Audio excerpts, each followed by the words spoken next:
Well, we would like to welcome everyone here to our City Council work session and would like to begin. We have a presentation from Central Utah Water Conservancy District to the Alpine Aqueduct Project. And we have Mike Wimpy and Sarah and Chris here, and we'll turn the time over to them.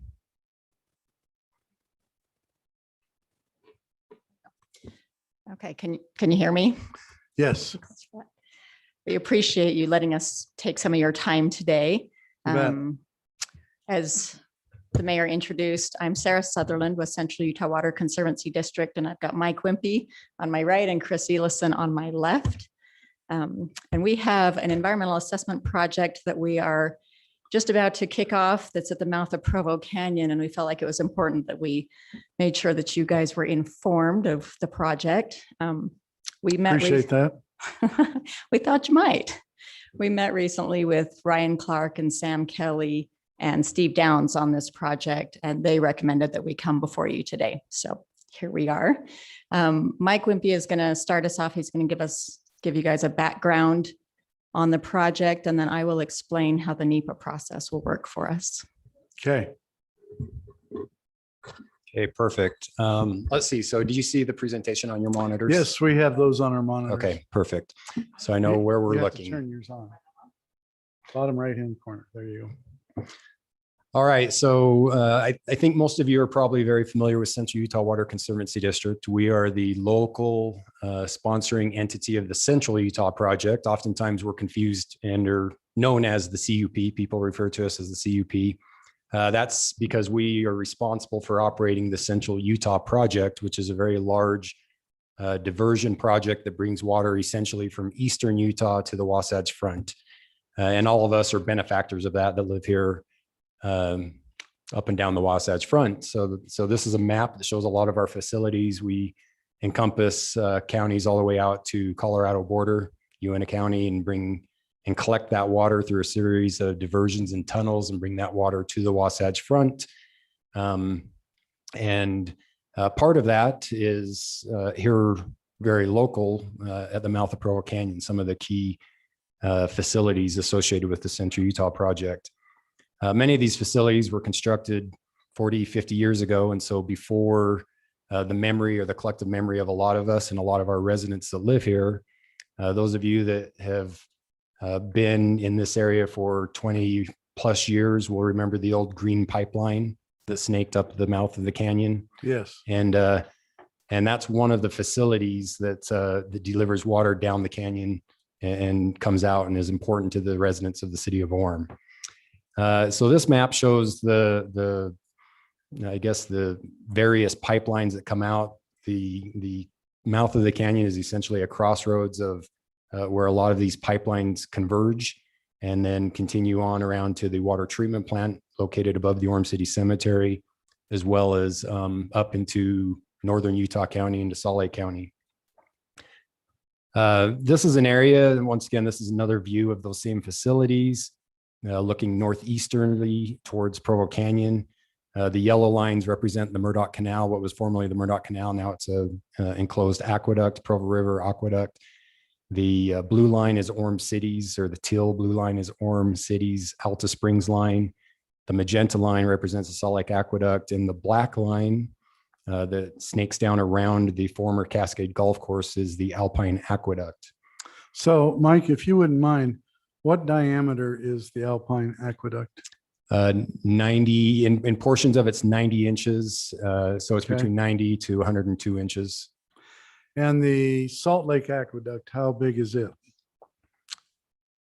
60? 60 inch. Yeah.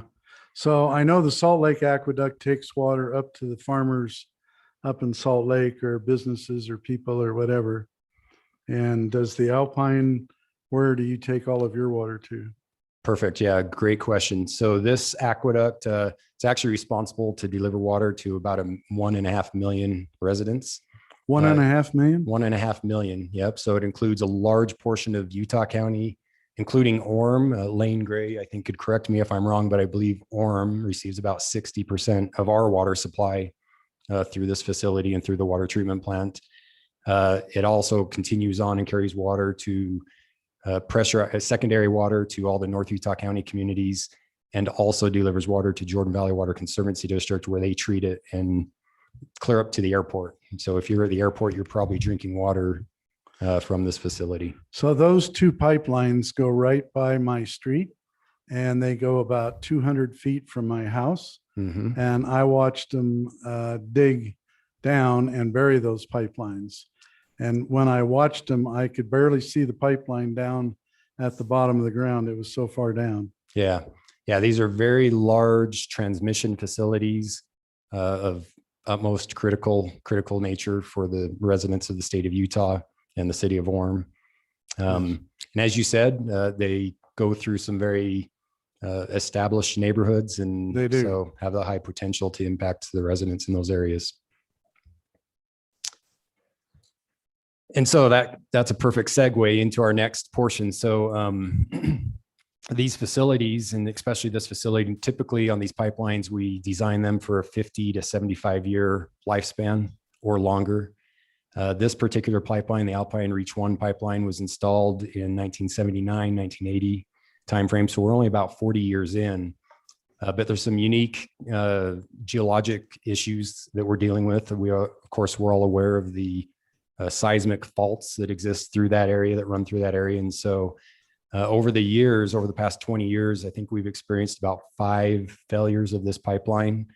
One of the most serious ones was in about the year 2000, where the pipeline ruptured, and that's shown in the upper left photo that's shown here, and flooded down the street towards the Mama Chu's restaurant. I don't believe all those homes were in at the time. I think the street was, but it's a critical facility in a very in an area with some difficult geology and geologic hazards, and because of that, we've experienced some issues with ruptures, as well as some concerns about corrosion of the still pipeline.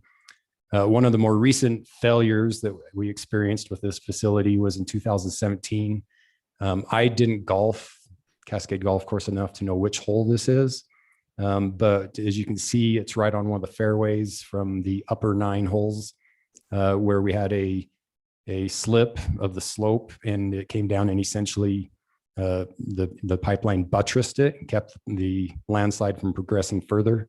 But that's not a good situation to be in as a utility owner of a pipeline, having your pipeline buttress a hillside. We didn't have a failure, but we have gone in and monitored the pipeline and have observed squashing of the pipeline where it's egg-shaped. And so it's not a good situation for us to be in there. This is related to, so based on that, in about 2017, 3 or 4 years ago, Central Utah Water initiated a study to evaluate the facility, evaluate the hazards that it's exposed to, and consider either mitigation measures that could either fortress the existing facility or replace it. And one of the underlying geologic hazards that exists in this area is there's an ancient landslide. The approximate boundaries of that landslide are shown in this this figure that you're looking at right now. So you can see that our pipeline runs right across the lower edge of the landslide. There are other facilities that run across this landslide. Like I said, Orem Alta Springs line, I think, is on. So which direction is that landslide going? South. Okay. Oh, my house is over here.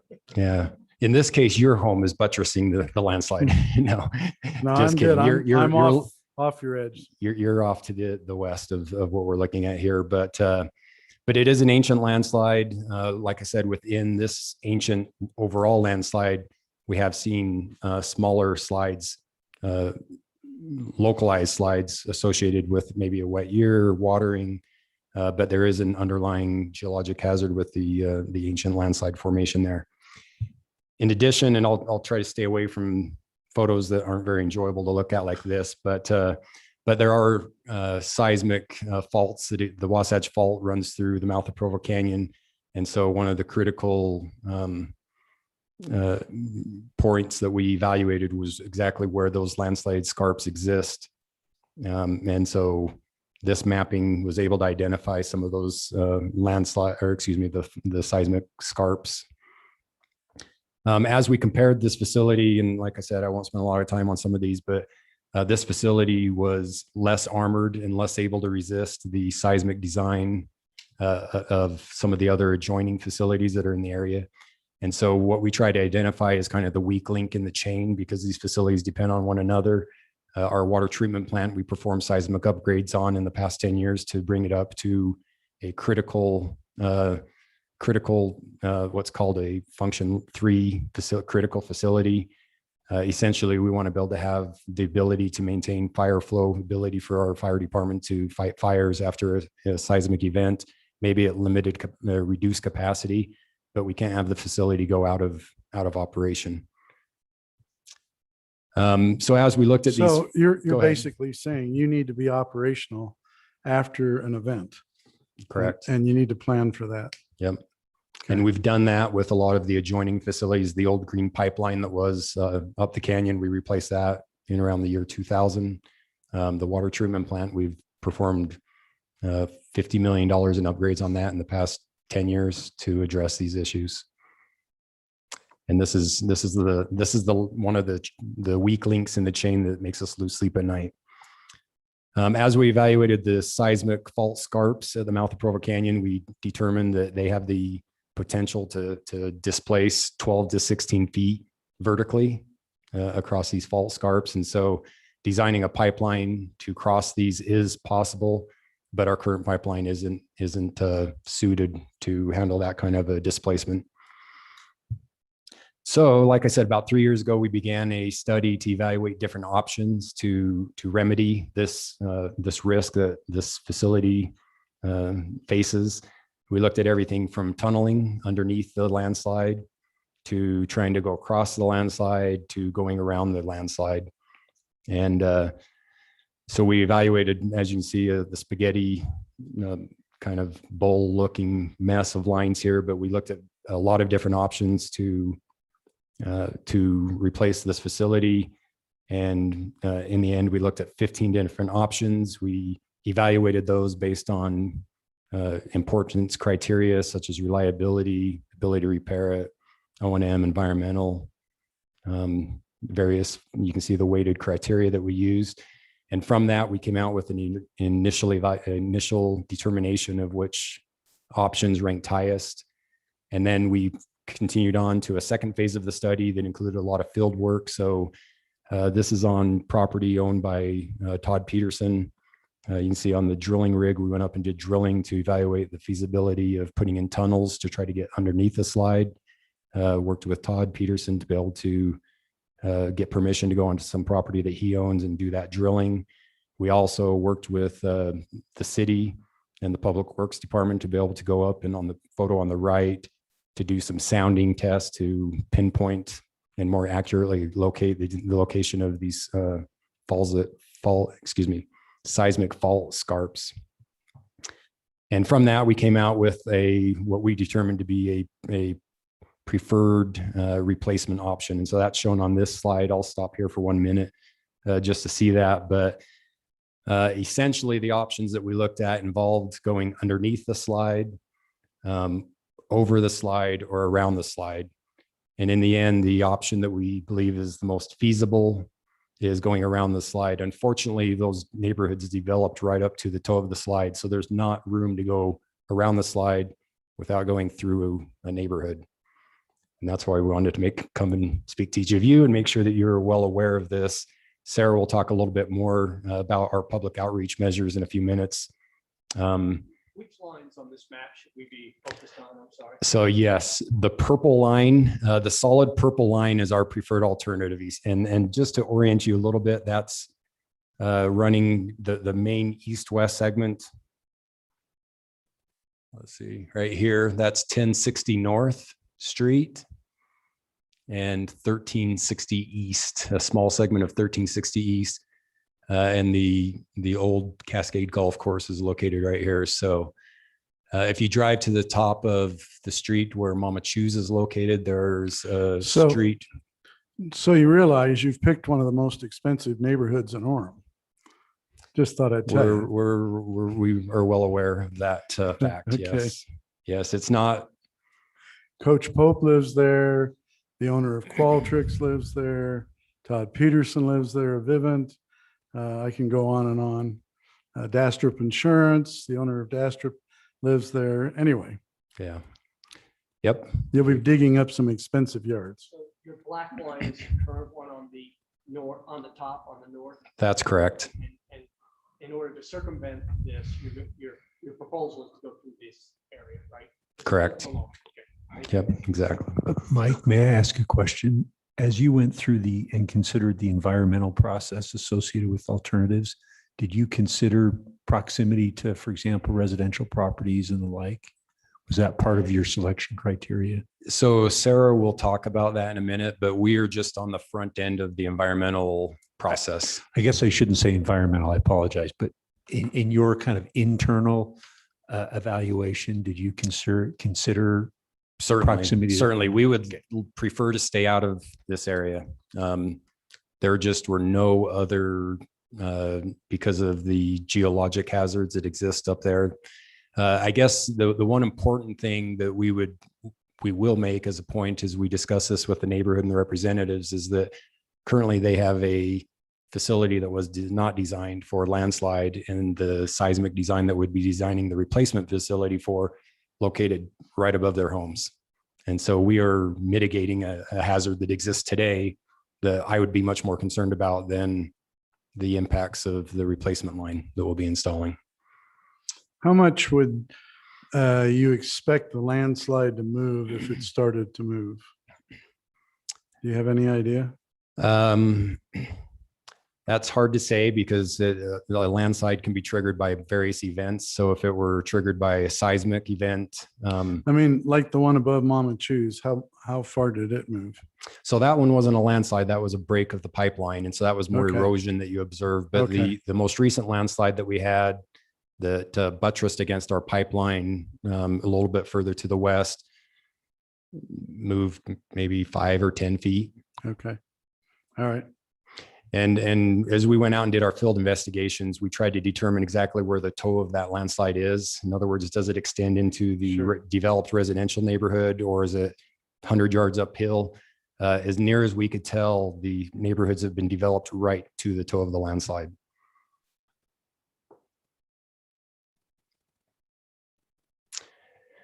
So going back to the mayor's comment on the neighborhood that we chose to go through, that we're being forced to go through. Yeah, this is a large diameter pipeline. We're 108 inch would be the diameter of the line running down. This is a view of 1060 North. Similarly for 1360 East, there's existing utilities that we would need to coordinate closely with the city with to relocate. And this is a project that we did through down 1000 East in Orem. Maybe 8 years ago, we jointly did a storm drain and a water line project, albeit a much smaller pipeline. This was a 42-inch pipeline, but there certainly is impact on the neighborhood as we go through and do this type of a project. We try to maintain as much as possible, some vehicular access so that people aren't blocked off and not able to get into their homes for an extended period of time. But it does impact the neighborhood. Not sure how the guy on the top left there backs his truck out of his driveway, but anyway. Very fast. Yeah, and this is as we curve the corner there on 1000 East, and then we cut over. I think Orem City has a well house near this location, but we cut over and went into the Murdoch Canal alignment. But yeah, it certainly has the ability to cause a severe disruption to the residents that live there for a time period. Maybe you said, but what's your timeline once you start to do this? Like the overall project or in front of one particular residence? Well, I guess both. I mean, So we'll talk in a minute about the overall timeline of this project. It's a 4-year-ish project. So Okay. it takes a considerable amount of time, but in front of one resident's house, the contractor focuses to be able to get the trench dug, the pipeline in and backfilled as quickly as possible. But, I would say a week or two or longer. a week or two. Okay. And that may be to restoring dirt and not necessarily asphalt, but at least vehicular access. It could be up to that long.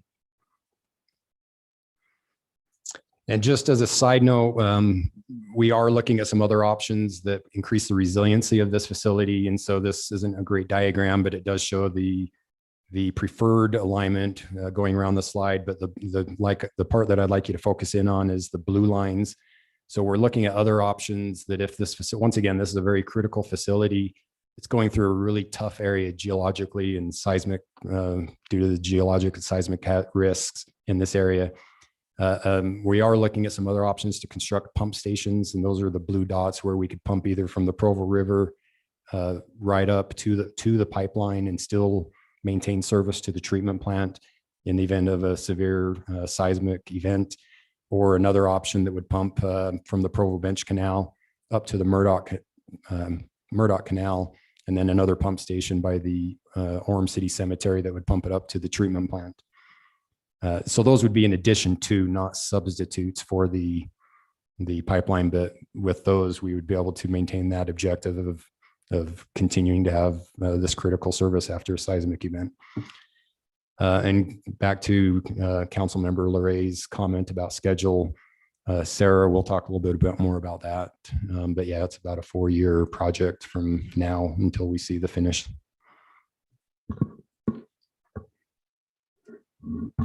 Okay, thanks, Mike.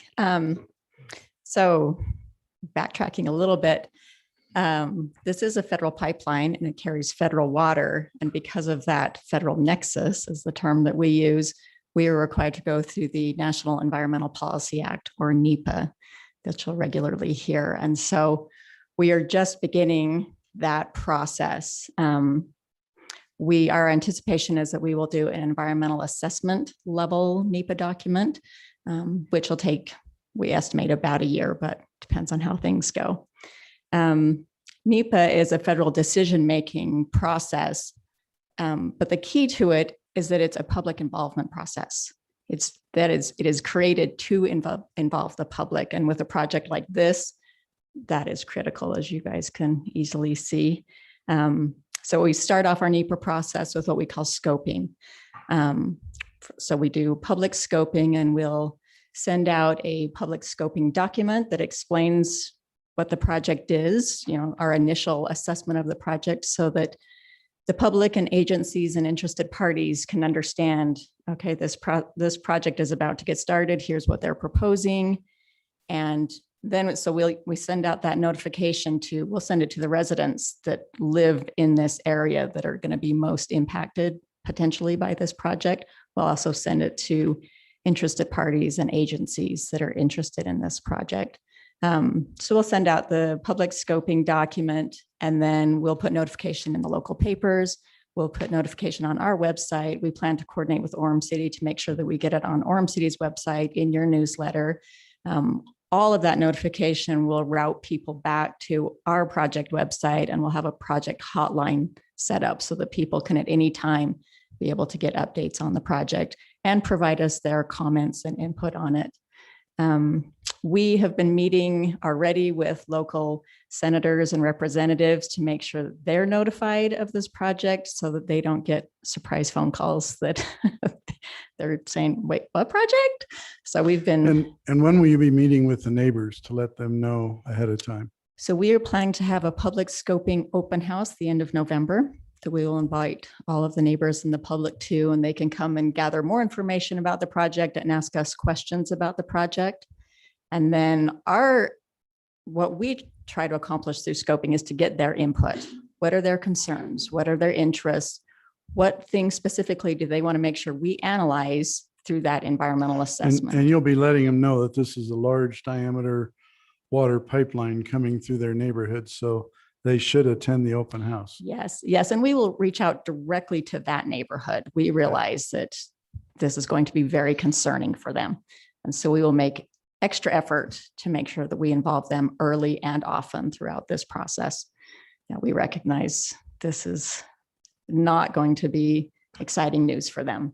So I have another question. So the fact that this is a NEPA, does that mean funding's coming through them? Is federal dollars that's coming through Washington, or is this just it's water through, users? through the district, through our NEPA account, but yes, it comes through our tax dollar So account. it's both? Did you say it's both?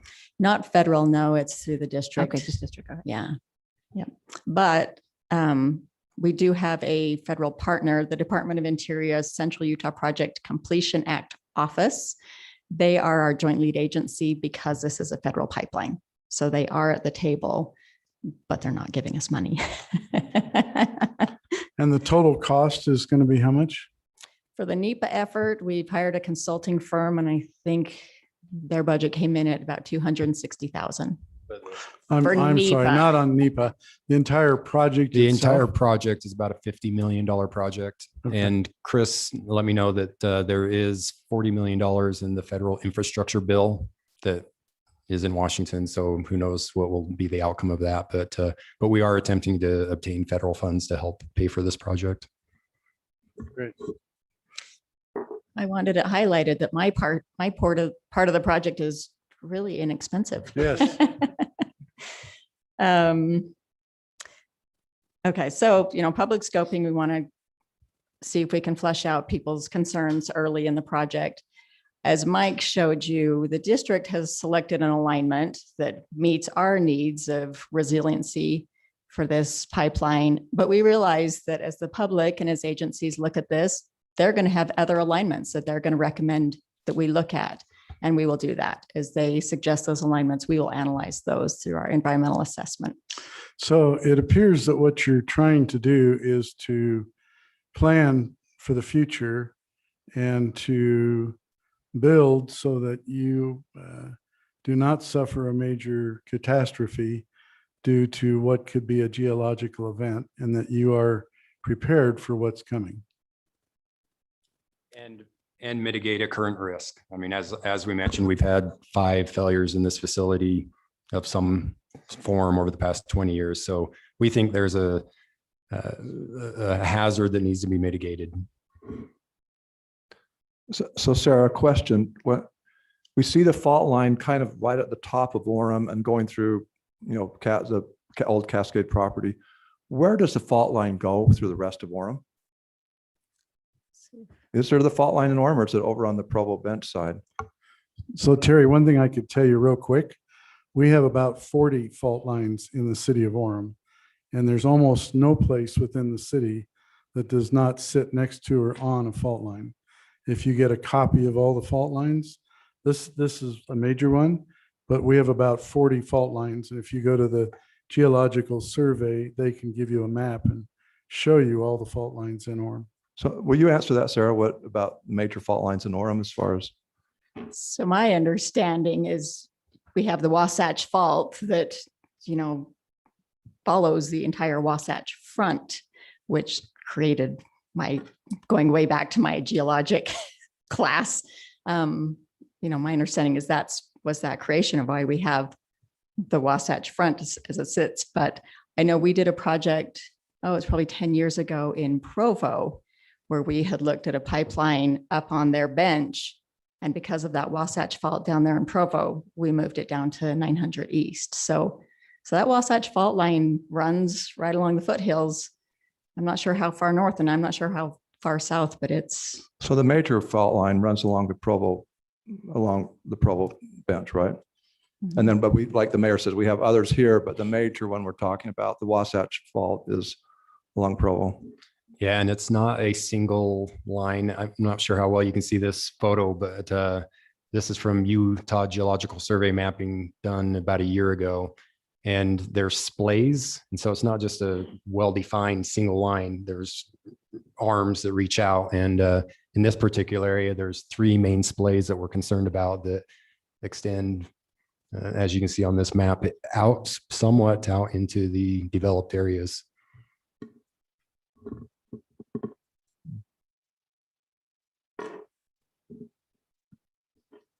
Okay, keep going. Okay, so we do anticipate through the NEPA process that we will analyze more than just our alignment that we have identified at this point in time. And we do want the public to understand that this is their process as well to propose alternative alignments for us to look at.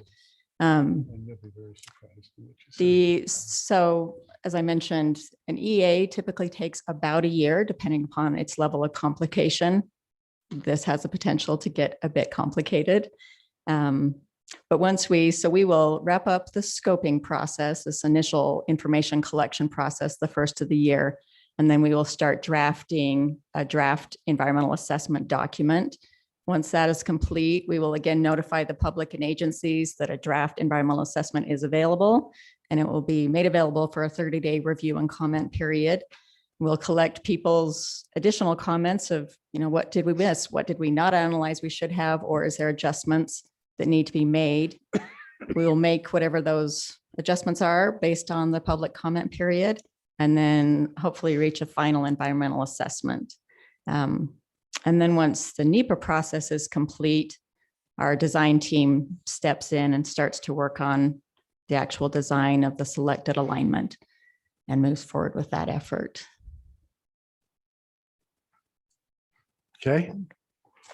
So that's, so then going back to Mike's schedule, we anticipate 2022 being spent doing the NEPA process.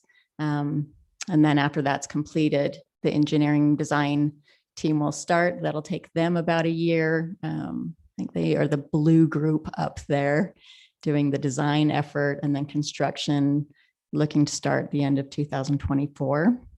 And with the yellow line is public involvement and outreach through this entire process. This will not just be public involvement during the NEPA effort, and then we stop talking to the public. Wherever we land on this process, we will continue. And you'll be interfacing and coordinating with the city engineering department, public works, every step of the way. Absolutely. Okay. Absolutely. You guys are a critical player, obviously, in this project. You bet. Are there any other questions? Any questions from the council? Well, all right. We appreciate you bringing the information, and we're glad that you're planning ahead to mitigate the risk, because it appears there is a substantial risk there. So thank you. Appreciate it. We'll now go to our next discussion, which is an update on the American Rescue Plan Act funding, and Steve Downs, our Deputy City Manager, will be our presenter.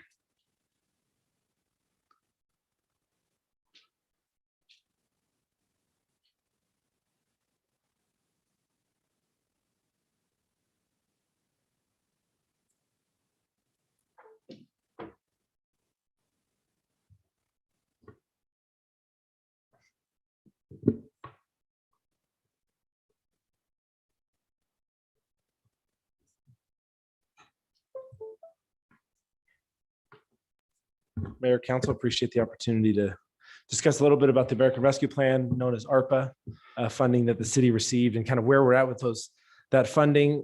We have been coordinating, obviously, with the council on the funds that have been spent up to date, and just wanted to give you an update. Some background: the city of Orem receives just over $16 million in ARPA funding. That money comes in two different tranches. 50% of that was received May of 2021. The second half will be received next May. The bill intended to cover costs that were beginning on March 3rd, 2021. So anything incurred prior to that ARPA could not be the funding source to pay for it. The money must be obligated by December 31st of 2024 and expended by December 31st of 2026. I'll send this presentation, of course, to you, but additional guidance on how the money can be spent is found at the following web pages. There's an FAQ and then an interim final rule, which has all of the kind of technical writing, but it's quite the bill. It's significant in size, not just in dollars, but in verbiage. And we're working close to follow the guidelines and ensure that it's being spent appropriately. This is different than the CARES Act money that was received last year. This is a separate bill, separate appropriation to the city. That bill is all accounted for in our general fund from last year. This was the second bill that came essentially to serve similar purposes. To date, these are the expenses incurred, $644,000. So obviously we've only touched the surface of this. You can see that broken out. Many of these to encourage social distancing. This was at the time when we were still kind of in the peak of the pandemic. So you can, see that there as well. Any questions on anything specifically on the expenses incurred so far? Just so you know, anything that we had talked about using CARES Act, once ARPA funding became available and eligible, those expenses went now to ARPA instead of CARES Act. CARES Act is far less restrictive in how we use that. So we took those expenses, for example, PPE and cleaning and masks and all that could have continued to be billed to CARES Act. But once ARPA became available, we built it to ARPA because CARES is much more flexible in how we can spend it. So it just gives us more opportunities moving forward on how we would spend the CARES Act money. These have been all discussed with you, I believe. Hillcrest Park is obviously the significant portion of the ARPA funding. The specific FAQ came out. Jamie messaged the council the day of that specifically allowed parks in underserved neighborhoods to be utilized for ARPA funding. And this came at a perfect timing for the city to be able to bless that community that is generally underserved and has demographics that were hit harder by the pandemic than others. And so to be able to bring a facility like this to that neighborhood that can give them the recreational and health promoting activities that many others get to enjoy is a big coup for the community. So appreciate all your support, and we're glad that we've had the ability to Tom's got a do that. question. Please. Is the 11.5 indicated on the sheet adequate to do at least what our guess is of the full park? Yep. Obviously, we bought the land with other money and we bought the Correct. school, but this will, Jamie, looks like So- you're going to comment. I'm sorry. So yes, thank you. So we are actually just in the process of finalizing an architectural relationship with a consultant, and then we will go out and go to bid for a contractor, and then we will have more, obviously, concrete or firmer numbers. However, this is not the only money that we anticipate using in the construction of the park. We do have some, for example, park impact fees that can also be applied. So we do anticipate that the cost of the park is probably going to exceed $12 million, but it gets us most of the way. very much so, yes. We had talked about historically phasing this facility. I would anticipate and hope, obviously, given the current construction environment, there's no promises, but I would hope that we could complete this project in one fell swoop. Thank you. There's additional 2.5 million that's been, again, just set aside for an emergency operations center for City Hall. This is specifically a benefit to the fire department, is that they operate generally our EOC, our Emergency Operations Center. And so as a new City Hall is built in the future, this part would be set aside. And this is where we would operate any emergency, but specifically, obviously, any kind of future pandemic or something like that. As opposed to currently, we didn't have a spot we could sit in that wouldn't allow us to. So we did everything remotely, and that worked okay, but it became dysfunctional at times. So Emergency Operations Center, other communities are using ARPA money for the similar purpose in the new City Hall. So 2.5 million there, $450,000 for a vaccine incentive from our employees. This was talked about obviously with the City Council, and it's been received well by our employees as they've appreciated kind of the carrot and the opportunity to be incentivized to do it, not penalized if they choose not to do it. Steve, hold on. Brent, did you have a question? Well, as long as my button's on, what kind of interest do you have on the vaccination? I mean, is that getting good participation? Yeah, I believe so. Jamie can probably speak to that best. So the program that we put in place has the city assuming responsibility for the employee portion of health care premiums for 2022.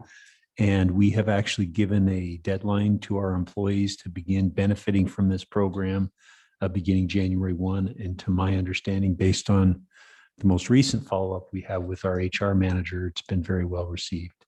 And we anticipate that we will have a good number of employees who will actively choose to participate in this program.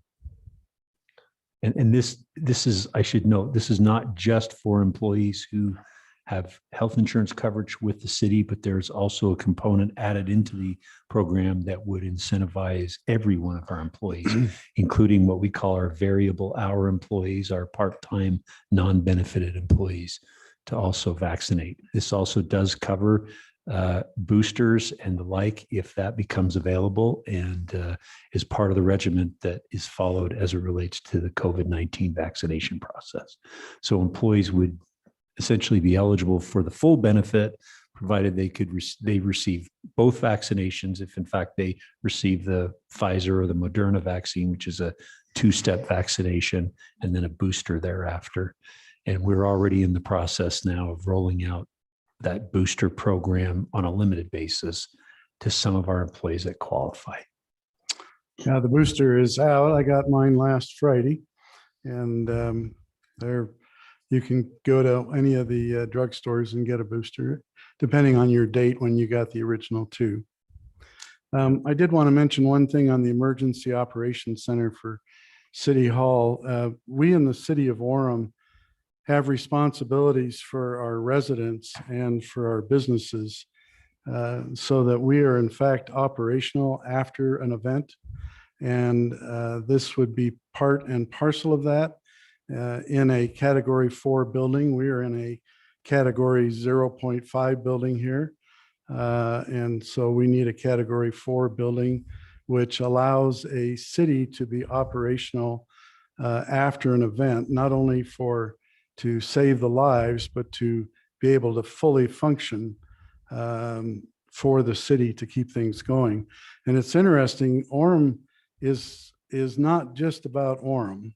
As we kind of heard right here, we have the various aqueducts and we have the Utah Central Water Supply system and operation there on the hill.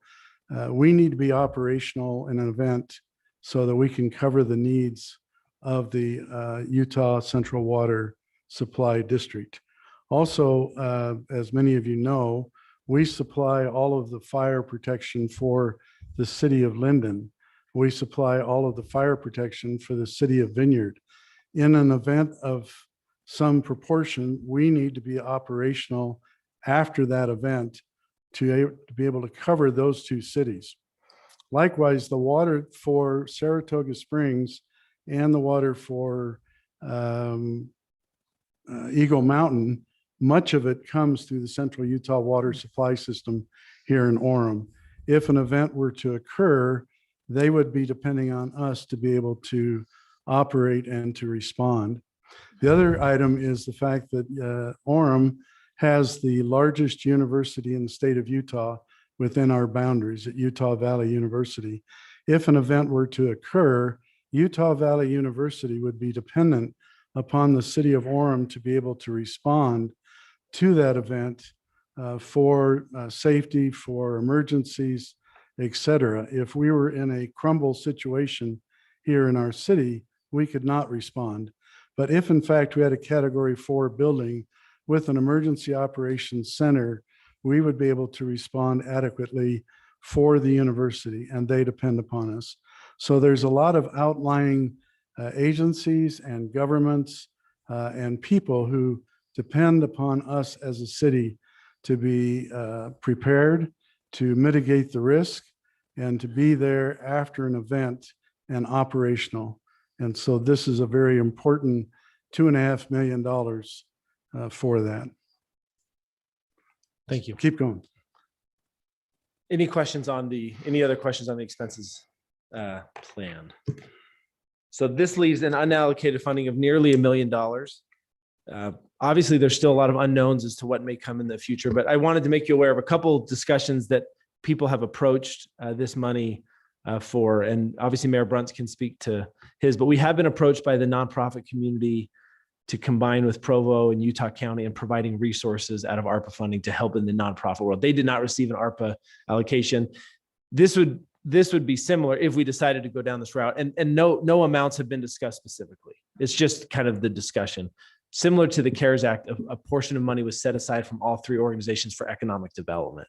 This is a similar type of arrangement that the nonprofit community is interested in for serving the nonprofit sector of our community. So I wanted to make you aware that is out there. We just haven't discussed any amounts or anything. And on my part, we've had neighbors come to us in the Lakeview area. The city owns 4.5 acres there, and that area has been designated as a park in the past. It's money or it's land that has been donated or designated to us from UDOT. And the neighbors would like to see that park actually developed. And it would take about $1 million to do that. And they would love to be able to use this money to develop that park for their area. So, Mayor, if I may, yes. but at this point, this is in truth unallocated. So if the Hillcrest costs more money or other things cost more money, we have this as a slush fund until we decide how to allocate it. Until we would choose, yes, exactly. And as Jamie has done in the past, any allocation of this money would come to you like it has with Hillcrest Thank you. and other things as well. So yes. Any other questions about unallocated funding or questions about the ARPA in general? This is just kind of, again. So Steve, we're one at. thing maybe I could mention, on the park side, the reason, that we can do $11.5 million for a park at Hillcrest is because within the parameters of this funding, it can be used towards various things, but one of the things it can be used for is a park in an area where there's a deserving population or an underserved population. And so that's why this is attractive to the neighbors in Lakeview, because it's specifically set aside and can be used for a park for a qualifying neighborhood. Yeah. So, Thank you. And just so you're aware as well, Mayor and I have had some discussions, as he has with others. We are obviously a little hesitant. We're building 2 parks right now, Heritage, where the water park will be, as well as Hillcrest, and not wanting to spread ourselves too thin in the construction of parks. And then obviously the long-term maintenance of those. So Mayor's aware of that as well, but that's obviously some of the. we want to serve all of our residents. Yeah. And just so you know, this is just north of Nielsen's Grove. We're not far from another existing park in that community. I think the spark of it was they didn't want Habitat to have homes there, so they wanted the park. Yeah, it was originally designated as a park. They Yeah. would like to keep it as a park, and they would like to develop it. It's been sitting empty for 24 years. Yeah. So, So Jamie, do you have a comment? If I may, Mayor, this property was actually given to the city or deeded to the city at the time University Parkway was developed. So this actually was under the ownership of UDOT and then was deeded to us for the purpose of developing the University Parkway corridor. So it has been in the city's, I guess you could say, inventory of land for many years. One of the challenges with that property are the slopes on the property. And as you might expect, there are neighborhood expectations in and around the acreage as well as to what it may be and develop as in the future. Mayor? Yes, go ahead, I'm Jeff. trying to visualize exactly where this property is that we're talking about. Can you? So it's south of Walmart. I can share my screen too. which Sure. might be helpful. Yeah, go ahead. Give me a second. Chat while I pull it up. One of the challenges, Councilmember Lamson, with this property too, is access to the property because it is, or at least a good portion of it is on such a steep grade. There are a couple of roads that dead end at the edge of the property. So access on a regular road is fine.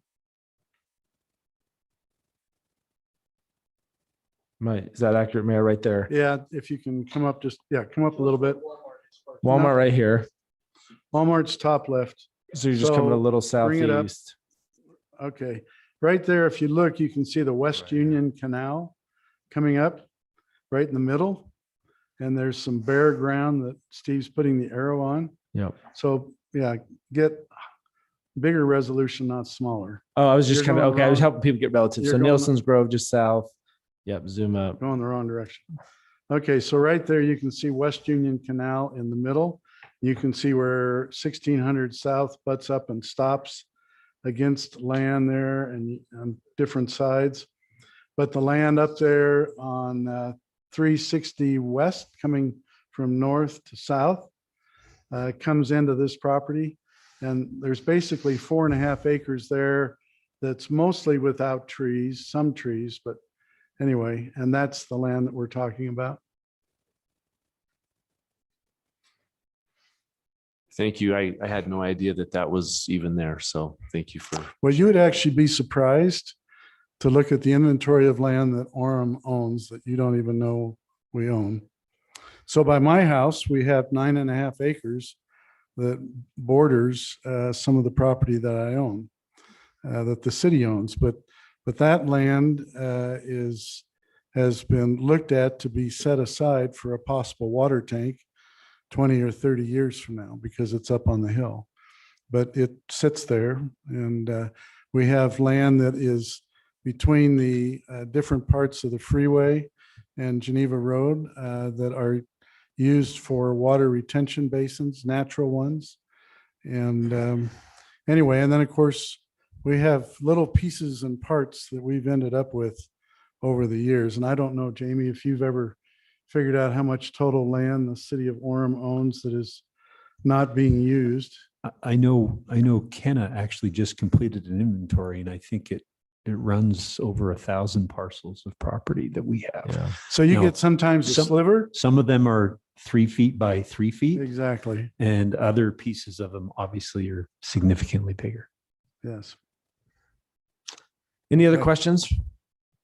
Okay, we'll Okay. obviously stay in, keep the communication channel open as we discuss future opportunities. And as we have more details from the nonprofit community, for example, we'll come back and let you know what those are and how Great. they would be helpful to the community. You're only 5 minutes over on your presentation, so good job. That's great. About 20 minutes less than Central Utah was.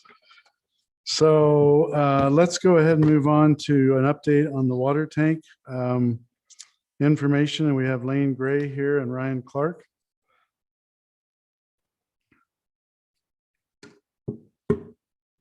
Tom, I didn't want to tell him he's right on.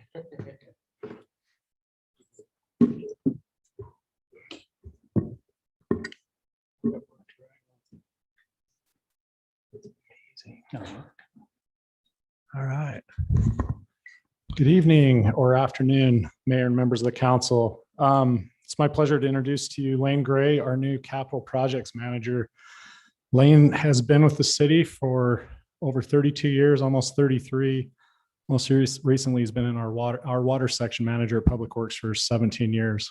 Correct me if I'm wrong, Lane. Just a little over 19 years, water section manager. And this is Okay. not a new face by any means.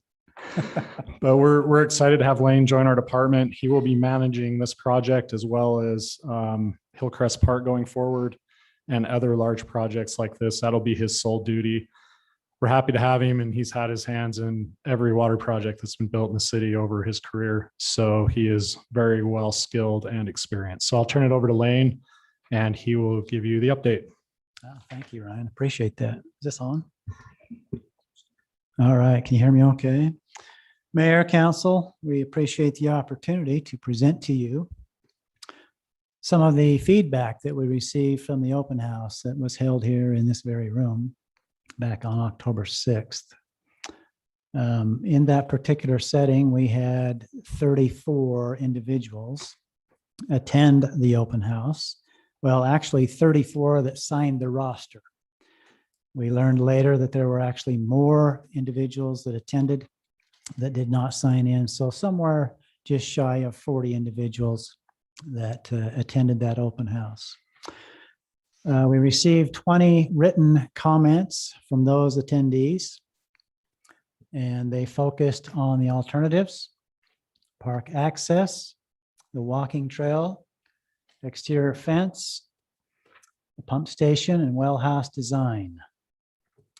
So as you can see on the left side of your screen there, alternative 1, this particular alternative allows public access to the top of the reservoir, their tank, with its associated trail system. And there will be some shade facilities, some water-wise plantings, some decorative rock and that kind of stuff on top of the reservoir there. So Lane, I have a question for you. Yes, When you're talking about the plantings there, it shows many trees. it does. Are any of those trees going to be fruit trees? That's a good question. They certainly may be. Since this is a And so- heritage park and we're replacing an orchard, it would seem to make sense to have some of this be orchard type trees, cherry, apple, peach, like we've had within our community, and maybe have those marked as well so that people understand what they're looking at. Because I think that brings the heritage of Orem forward. Yeah, I agree with you, Mayor. Along with fruit trees, obviously comes the need for upkeep, the spraying of the trees. It would and so take some forth. work, yes. So that there will be a lot more work with a fruit tree versus just an ornamental type tree. Right. That's a good point. But it is our heritage. Yes, And- indeed it is. and, We're going to talk. I know more one about of the that. neighbors is concerned she's losing the view of some of her favored fruit trees there. And as I think about heritage, this would be a great thing for school children to be able to walk through and say, here's this orchard, here's what we used to have in orchards, these kinds of trees. The other thing is Orem, I don't know how far back you want to go, but when Orem started, one of the things that the first settlers brought here was strawberries, and they had a very large strawberry area raising them. And I think it would be beneficial to have an area where we have some strawberries as well. That was actually a really big part of Orem at the beginning. Great input. Ryan here is making some notes. So Good. we'll certainly address those issues as we get closer to that portion of our project. As I've often walked through this particular orchard, I've thought some of those fruit trees that are there on site already could possibly be saved. But, given the size constraints of that particular parcel for such a large storage reservoir, I don't think that's going to be possible. And just a side note, it'd be fun to have a couple of plaques that say Orem was the largest producer of cherries in the state of Utah during these years. Orem started out producing strawberries. We have apples and peaches. And just to give you an idea, in 1977, Orem shipped 4.9 million pounds of cherries out of Orem to farmers markets and other places across the western U.S. And I picked some of those cherries myself. Mayor. I think we all have. Yes. Back in the day. Yes, indeed. Getting back to the alternative one. Alternative one was actually received more support than alternative two.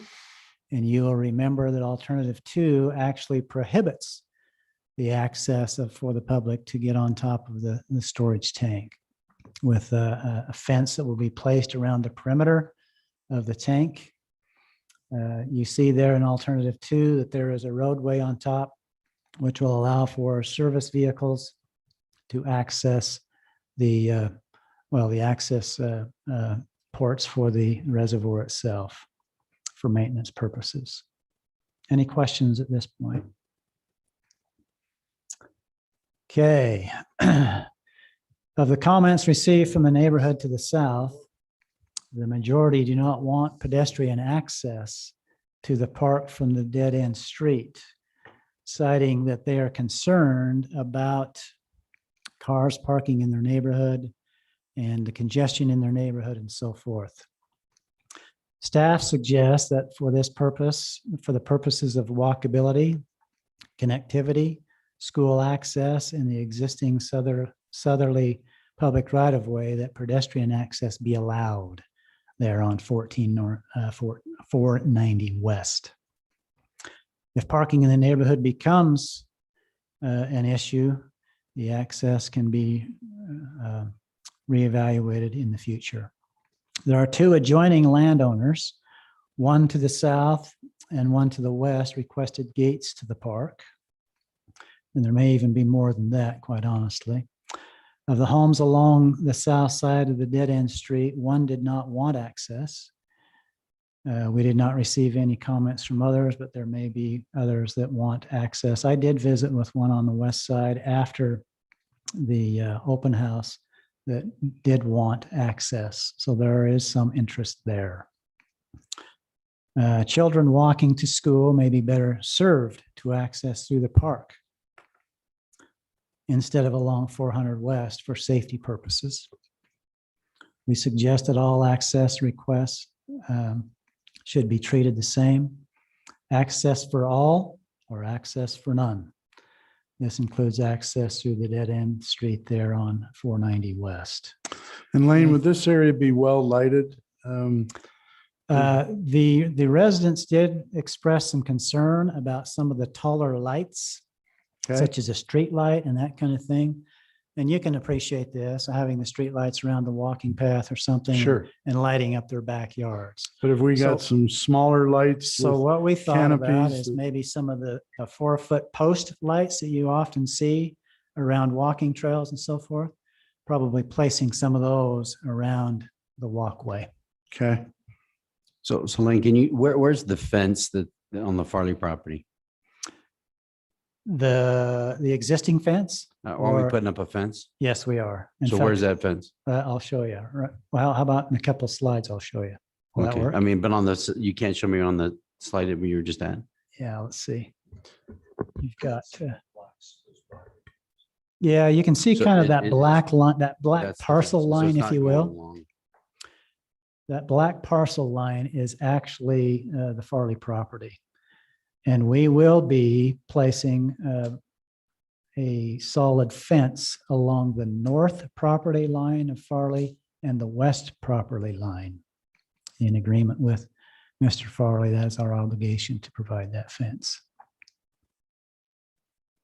And we'll talk a little bit more. Lane, I think if I may too, council, one of the concerns we have as it relates to public safety is we're concerned that if we limit or do not provide any access at all, then we can potentially create little areas where things that we don't want to have happen actually take place. So deep, dark corners, so to speak, of a park or a parcel. And so by at least opening up access to pedestrians, we can mitigate that to some degree. And we provide essentially a means for people in the neighborhood and who are accessing the park to self-police some of the activities that go on in that park itself. Yeah, it's a very good point. So obviously one of the biggest concerns is that southwest corner in proximity to some of the neighbors. Going along with what Jamie's saying, I hope, and we've talked about this before, but I would hope to see a fence that we can see through. Again, for safety, if you're a mother pushing a stroller, I mean, a beautiful wrought iron or a wrought iron kind of looking fence feels a lot safer to me than a solid fence where you can't see what's going on in your backyard. And I can see one of those pieces, Jamie, you're talking about on that west side. There's about a 5-foot strip. That's probably going to be another piece the city owns, between Arlen's property and that guy's piece property. In fact, that is actually property in question. And we've had discussions as to where, for example, we put a fence, because there are existing neighbors who have a fence to the west or the east side of their property. And then we put our fence, and do we create essentially a no man's land with weeds and debris that can find their way into that void? So you're speaking more specifically the non-obscuring fence along the south and the west portion of the properties. Well, and the north as well. I'd like to see it all around the property so that if I'm a neighbor and something bad's going on behind my house, I'd like to be able to see it so I can call Orem police and say, the southwest corner of this property or or any part of it. I mean, I know people like the privacy of a solid fence, but I just think the safety of people in that, I'd love to see people use this, walk in there, and be a great walking area for that part of the city. But I want them to feel safe. Sure. So how many And so- comments did you have about the fence and being solid or see-through? I'm sorry, what was your question? How many comments did we Total have comments, how many? I don't recall how many. We can on certainly the look that. the see-through have fence that? or the, We Solid. actually have a slide on that. okay. We'll get to that in just a All right. second. So you're suggesting also the non-obscuring fence along the north side of the property along 4th South. Is that what I'm Absolutely. hearing? Okay. Okay. We were not planning to put a fence on the north side, but if that's something the council wants, we can look into or that. not. Yeah, either Okay. something you can see through or not. Great. Ryan, I'm happy with the not. I just Okay, want I want us to be able to see what's going on. I think you Perfect. need a fence on the north side. In design, current design is that there is no fence on the north side and that the sidewalk that currently goes along 4th South actually set back a little ways off the roadway so that those walking that path will be a little bit further away from the motoring traffic. I like that. It's great. I think you need a fence to control people within there so it does not become a hazard out into the traffic. So Obviously, you'll get more opinions on this, but I've not seen another park where we put a fence between the sidewalk and this, and I would like it to be inviting. So I Right. would disagree with the mayor on this. I think we'd want no fence and have people come into the park. More of an open type. Maybe to clarify a little bit, I think when we usually have sports going on with balls, like out behind the building here, we have a fence along the sidewalk, but like Lakeside Sports Park does not have a fence along the trail that goes around the perimeter of the park out along the road. yeah, our park here, we have a fence. Correct. So Because we have baseballs coming off those fields usually, or kids running, where this is more of a passive park with a walking path, that's going to be most of your activity. So just some feedback Sure. there. Any other thoughts on this particular slide? The walking trail, the public has asked for a trail surface that is softer and easier on joints for joggers rather than concrete. So staff recommends that we place that trail around the perimeter of the tank with asphalt.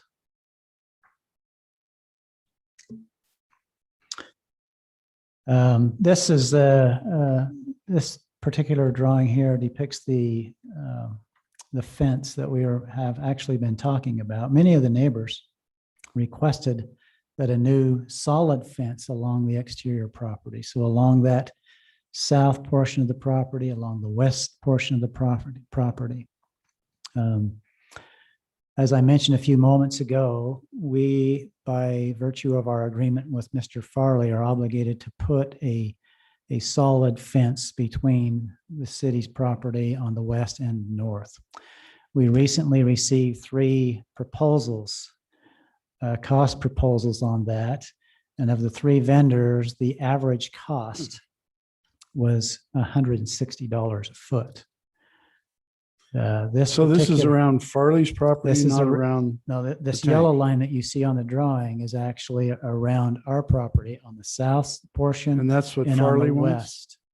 But Farley, we've agreed with Farley that we would put a concrete or a solid fence around his westerly property line and northern property Okay. line. And the concrete bids, as I stated, come in at Sure. about $160 a foot. That is probably 4 times the cost of this that has been in recent years, quite honestly. It's just amazing. One thing I cost. might want to caution or maybe let you know is we watched the price of lumber go up Uh-huh. 3 to 4 times. And then after about 3 or 4 months, it came back down closer to what it was. And we're seeing steel go up and they're expecting that to come back down. We're seeing the same thing in concrete. So I wouldn't take your pricing right now as your base price. I would give it at least a quarter, at least 3 or 4 months before you start to worry about the real price. Because these things are fluctuating and you've got to be smart and wise about when you buy. You don't want to buy at the high. Yes. Is there a and, timeline of when we have to have that fence built? Around the property of Farley, we agreed to have that fence up before excavation started. So soon. I will add though that Sam Kelly, our city engineer, has been talking to Mr. Farley about an alternative material similar to a Simtech fence. And he just emailed us, he's out for the week, but Mr. Farley got in contact with him and he's willing to consider an alternative material, which could Simtech save would us a be- lot of money. would be great. And you can tell Mr. Farley to take a baseball bat with a ball and hit it into the Simtech fence and nothing will happen. Yeah, So- Yeah, it's, they're good, strong fences, no question. sounds like we have a chance. So that's good. So considering the current prices of the concrete fence, where you see that yellow line around the perimeter on the south and west, about 750 feet, we're exceeding 120 grand for just that particular fence. Like I say, watch the prices. Well, availability of commodities is a challenge right now as well. So you can see on the upper left of your screen there, the design, the barn style design, and then the lower right-hand corner, the train station design. Public comments were that they liked the color of the train station. And so as staff, we recommend that the barn be the pump station with the color of the train, or the barn be the pump station with the color that's associated there with the train station. Again, Yeah, you don't it need does. 100 opinions. I like the looks of the train station better, but since this is a heritage heritage park Yeah. that had been an orchard, the barn probably makes more sense than a train station. There haven't been a lot of trains running through there, so. It certainly fits more with the heritage of Orem, doesn't it, the barn? And I would agree with Tom, the color, the design, everything about the one on the top left looks like the heritage of Orem rather than the one on the right. One on the right reminds me of a railroad station that got left behind many years ago and is now rotting. So, We didn't receive a consensus from the public. It was a mix, either or, as long as Sure. it wasn't that red color. That seemed to be the thing they focused on. So So what I'm hearing you say is that you'll go with the recommendation of the barn with the natural color of the train station. We good to go? Perfect. Just so the council's aware too, in that barn structure, we would build in some restrooms. And so it would serve as obviously a pump house, but it also would serve as a way station. maintenance building as well as a restroom facility. So I'd like to share with you the recommendation of NRSC.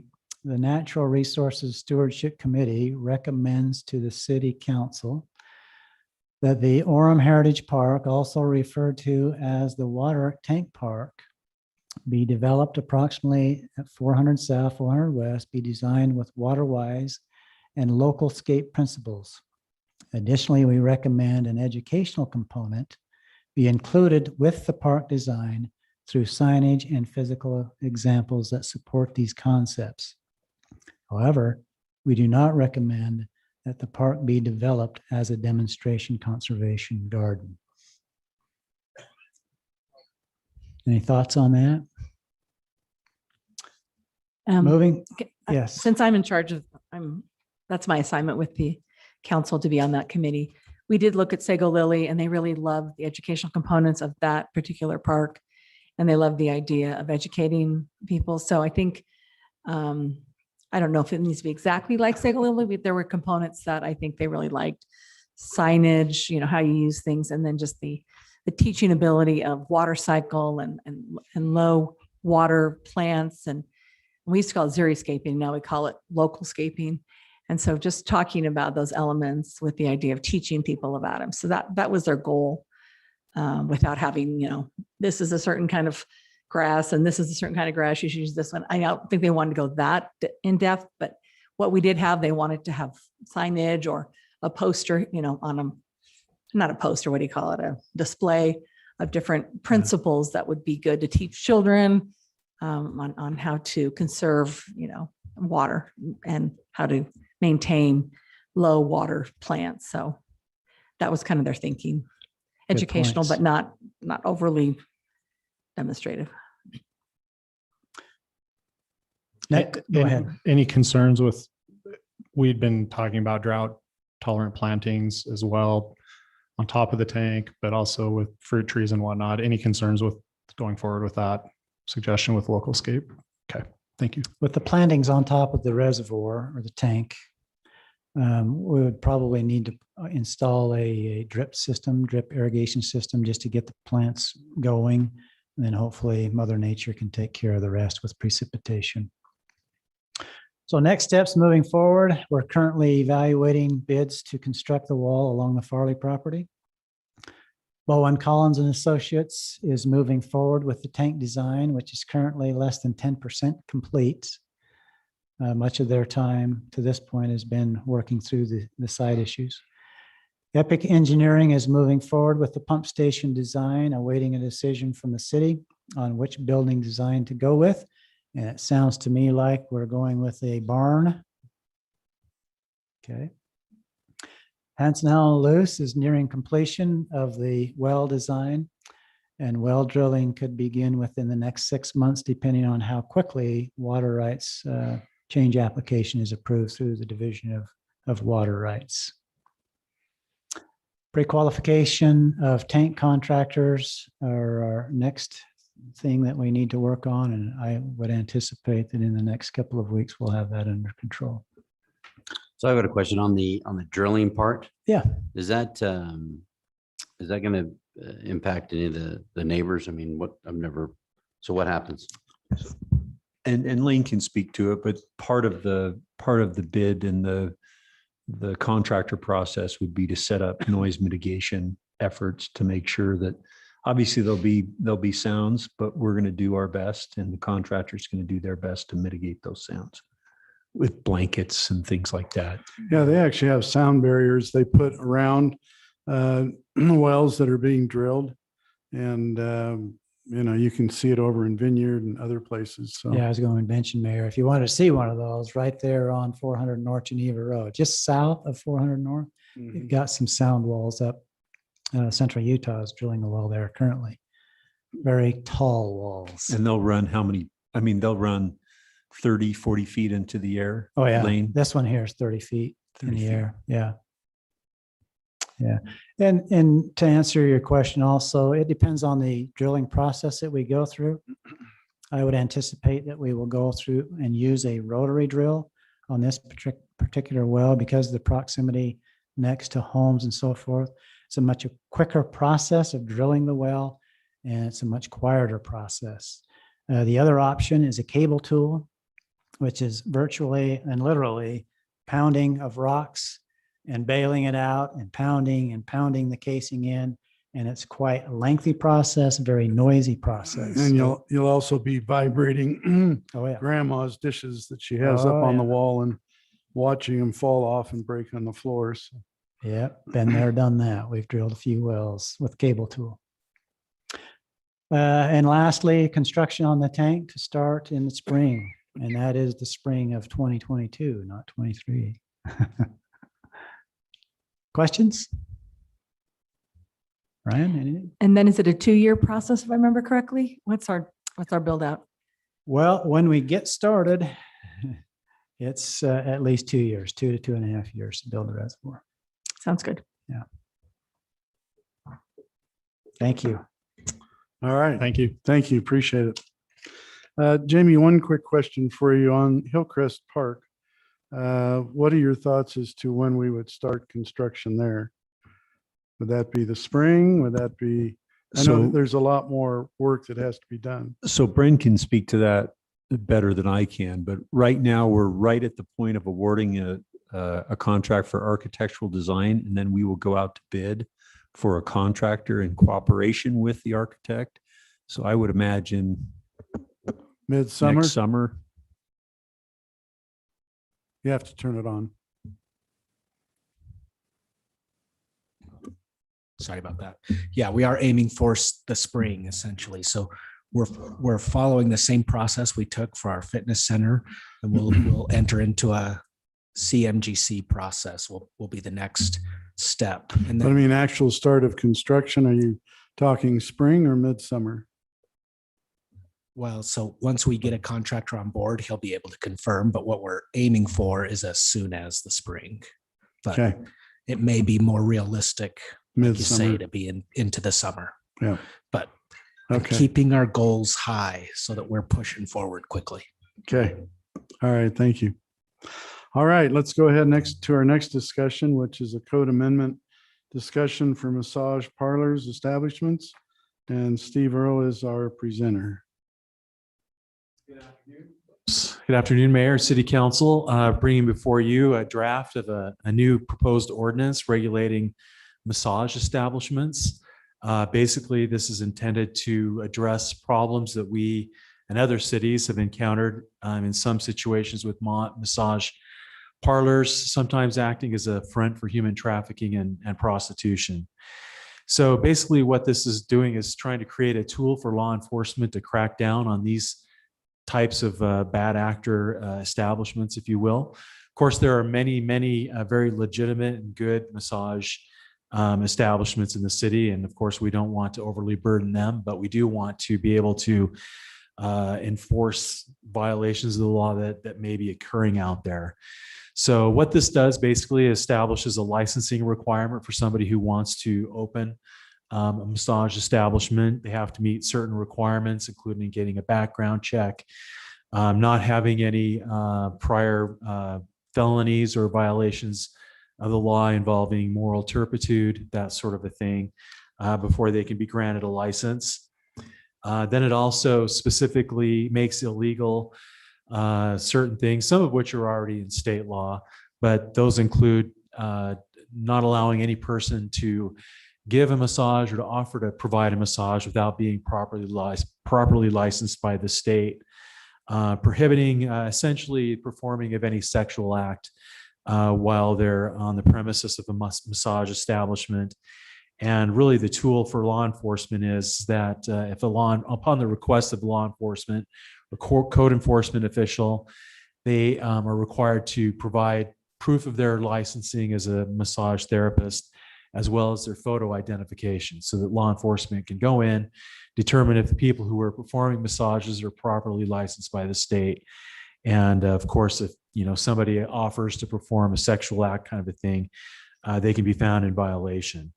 Then it also provides for the revocation or suspension of any massage establishment business license if you got a violation of this chapter or this new proposed ordinance.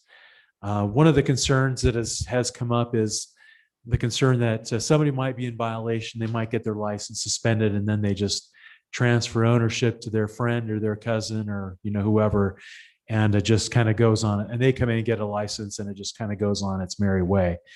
So we've included a provision in here that essentially allows for not only revocation of a license, but an inability to get a new license at that same location for a year if there have been 3 violations within a 12-month period. So hopefully, again, if you've got a real problem establishment that is engaged in illicit or unlawful behavior, this will be a way to prevent them from just transferring the ownership to somebody else and continuing on at the same location. Steve, I have a question. What if they change locations to operate? Is that something we consider that? Yeah. So if somebody who was the owner or the person that got the license, and they had an establishment that had these violations, they would not then be eligible to get a new license, even at another location. Okay. So that's essentially the proposal that we'll be bringing forward to you. I'd be happy to answer any questions if you have any. So I have a question. We've seen a recent enforcement lockdown on massage parlors, particularly where they've done human trafficking, and it's been a major problem. Is this going to help us in our quest to have proper massage parlors here in the city? That is certainly the goal. Yeah, that's the intent. We think it will. This gives us some tools that we don't currently have right now in terms of enforcement. So we do think this will be very beneficial. Of course, we always have the opportunity to tweak it if we find out in the course of enforcement activity that changes are needed or we need to do things differently. But we think this is a good way to start. Okay, good.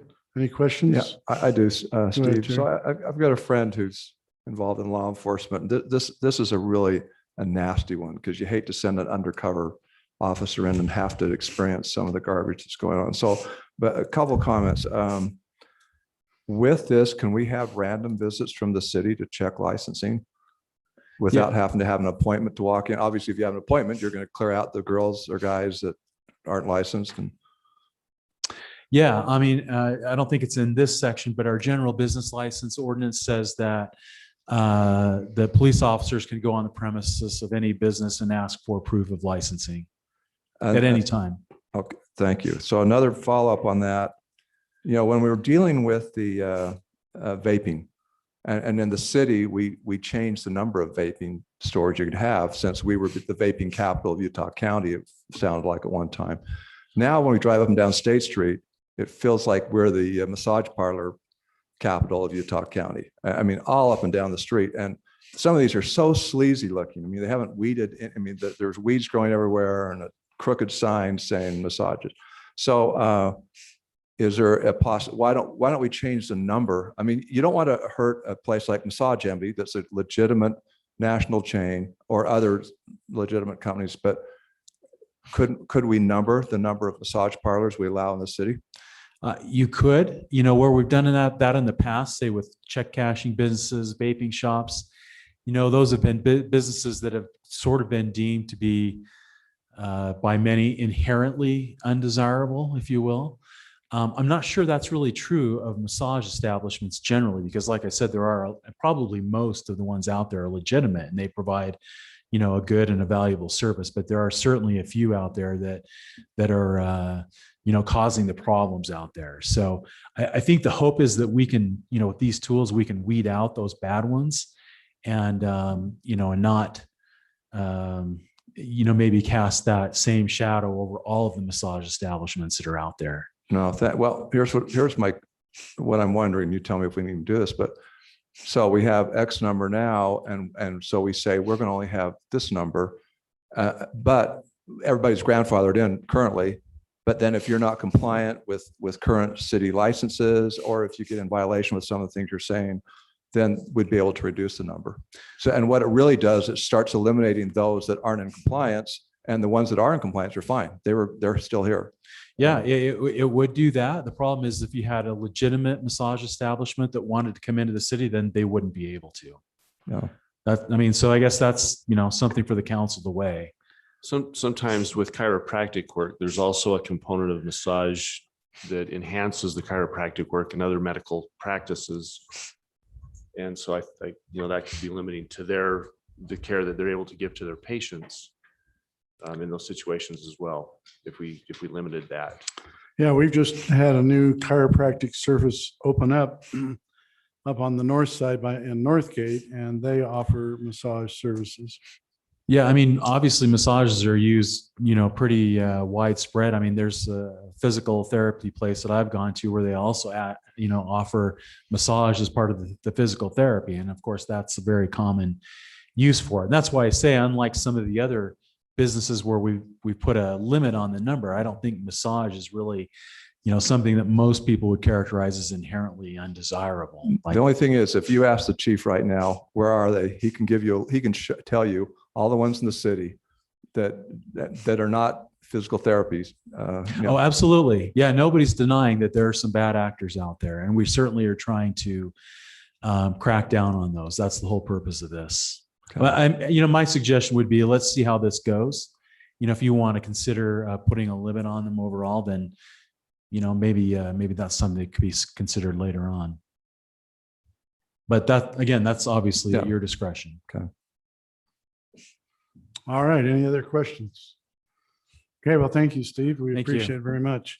We're now going to go ahead and break for a meal. And then I'd like to have us back here no later than 25 after to go over our agenda. So Debbie, could you give us a prayer over the meal? Sure. All right, dear Heavenly Father, thank you for the opportunity we have to gather and to enjoy a meal together. So best the meal to nourishment and strengthen our bodies and to provide wisdom and strength for us. And thank you for the opportunity we have to serve and to this community. And we are appreciative of those who lead and guide and also the Constitution of our great country that provides a great framework for us to also govern with. And we appreciate this and ask many favors and blessings in the holy name of Jesus Christ. Amen. Amen. So we'll start back up the rest of our work session at 25 after.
We were able to notice all those. They came out. He'll be here to discuss that and the parking issues that they had. They've built a temporary 40 stall in addition to adding some additional permanent parking in the back. So I'll have some pictures to show what it was this morning at 9:30. They were all legally parked. There was none on the west. Yeah, that's east side of turning the out really street. well. So I think they're making progress, but he'll be here to discuss that. And that's strictly all we're working on is the parking side of that. So this will be the amendment to the appendix to shift that area B so we can have a bigger commercial pad tonight. Okay, for the grocery store. Correct. Yeah. So. No, you go ahead and ask Jason. So I'm still not really clear on what we're doing. Tell me what we're doing. So there's a couple minor amendments. The ordinance currently allows for senior housing. They're wanting to eliminate that as an option so they can focus on the C2 area of that corner, 2000 South Geneva Road. So there's a couple of minor amendments that we'll show you. The major issue is or the major thing they're proposing is to do 2 concept plans that show a grocery store, a smaller concept with some retail that would be adjacent to Geneva Road, or one that has a larger grocery store that would not have buildings next to Geneva. And that's what they're really after tonight, is to amend the concept within the PD zone to allow that area to expand a little bit and shift some of the units to the east, or to the west, which will be the smaller units that have 2-car garages. And the units that they're having issues with are the ones that are closer to Geneva Road. They're going to shift some, make a different style, which they have not had issues with those types of units. So the main purpose tonight is to amend the concept plan to allow them a larger commercial pad site, basically. So we're going to make a larger grocery store, and then we're going to do what else? So there's 2 options. One, they want to have diversity, whether or not they choose to do a retail strip mall with a smaller grocery store or just a larger grocery store. Those are the 2 options. And then the parking you're talking about is for. So the issues we had last time was the fact that there was a lot of issues with parking on Geneva Road. Yeah. They've implemented a parking program to basically every owner within there has to write down which their license plates of the vehicle so they can keep track of who's parking there, so that if they have somebody that's parking illegally, they can pinpoint it to that unit. If it's not part of the complex, then they have the ability to tow it. So that was kind of the sub issue of what we're dealing with. The parking is not what we're dealing with tonight. It was just something that's what's confusing part to of the me. issue. Okay. Yeah. So the parking, we're not doing anything about, this doesn't change the parking. This is the No. grocery store or Yeah, the size units, of a retail. correct. The units And- currently require 2.5 per unit. And the proposed zone change would work for either one of their options that they're looking at. Yeah, well, they want to add both options to the appendix so they can, if they decide on So one. they're not making, there's not a decision to be made on that tonight. We're just making it so that they can make that Right. decision down the road. So they're going after multiple grocery options. And so if one decide, like a Dan's or whatever decides to go there, they could. If a smaller, neighborhood market wants to come instead, they won't have that flexibility to do one or the other. And that road isn't complete, correct? 2000 South is not going to be complete and that pad's probably not going to develop until that access goes out to 2000. So there are some stipulations. So the property that owned the horse property, I mean, she Right. obviously still owns it, still has the ability to sell or not sell. Provo is coming from the west, going east, but they're only going to get a portion of that developed until she decides to sell. So there are still some things in the works, And also UDOT is putting in a stoplight there as well Yes. with the gas station going in across the street Correct. that we had approved previously. Right. So there's a lot happening there, and Geneva Road is going to be redone to 5 lanes at 18th South and going north. So that's going to be a very busy area come the next 2 to 3 years. Yeah. With all the construction. Potentially, yeah. Okay. All right, the next one is a resolution authorizing the mayor to execute a franchise agreement between the city and Rocky Mountain Power. Steve Earl, do you want to, wherever you're at, you want to mention that? Yeah, so as the agenda summary indicated, we have an existing franchise agreement with Rocky Mountain Power that expires in just over a week, I guess. So this is the new franchise that will take its place. For those of you who may not be familiar with the term, a franchise agreement is just simply an agreement between a municipality and a utility provider to use the public rights of way, streets, mainly for installation of their facilities to provide a public utility service. So this proposed agreement just sets forth the terms and conditions under which Rocky Mountain Power would be allowed to continue using the city's public right of way. Is there much change? Yeah, there's quite a bit of change. I mean, frankly, the last franchise was, I can't remember, 30 years ago, something like that. It was pretty bare bones. And so we have taken, basically, Rocky Mountain Power submitted their proposed franchise agreement, and then I've modified it quite extensively. And so that's kind of where we are. I mean, like I said, back in the day when they did these, they didn't really, put a lot of details in, if you will. So. Dotting more I's and crossing more T's. Yeah, it's more than that. It's just, where the, sorry, I've got a frog in my throat. I think, what are we looking at? 4, 5, 6, 6.25 pages. The original one might have been a page and a quarter or something like that.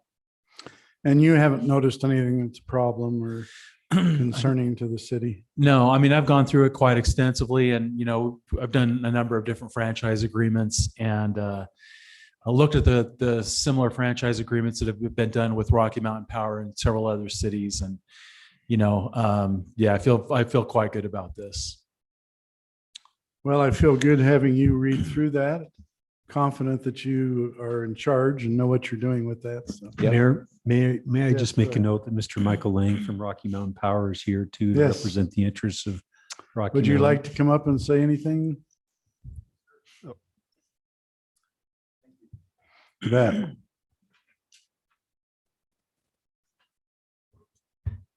Michael Lang with Rocky Mountain Power. I just would like to thank the council and the mayor and the city staff for your assistance in helping us to draft and come to an agreement. It's a privilege and an honor for us to be able to work with as a partner and to serve the citizens and the community of Orem. We try to be good community partners. We own quite a bit of land within the city in terms of where most of our assets, we prefer to have them on private property or to obtain private easements. But in certain circumstances, it's necessary to have equipment either for the public purposes out in the right of way, or if it serves more than one particular private development and is for the benefit of the greater community, then sometimes those assets are located out in a public way. And that's really what the franchise allows us to do, is to work in partnership with the city in cooperation with the staff and planning department to allocate those and locate those resources in such a way that it continues to benefit the public without becoming an encumbrance or otherwise,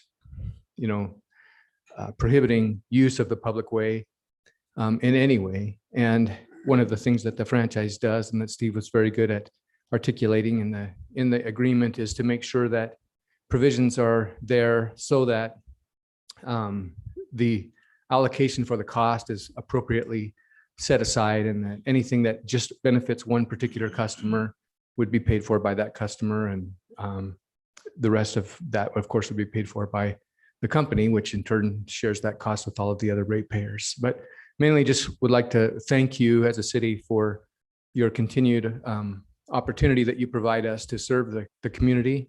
And we do deem it an honor and responsibility that we take very seriously.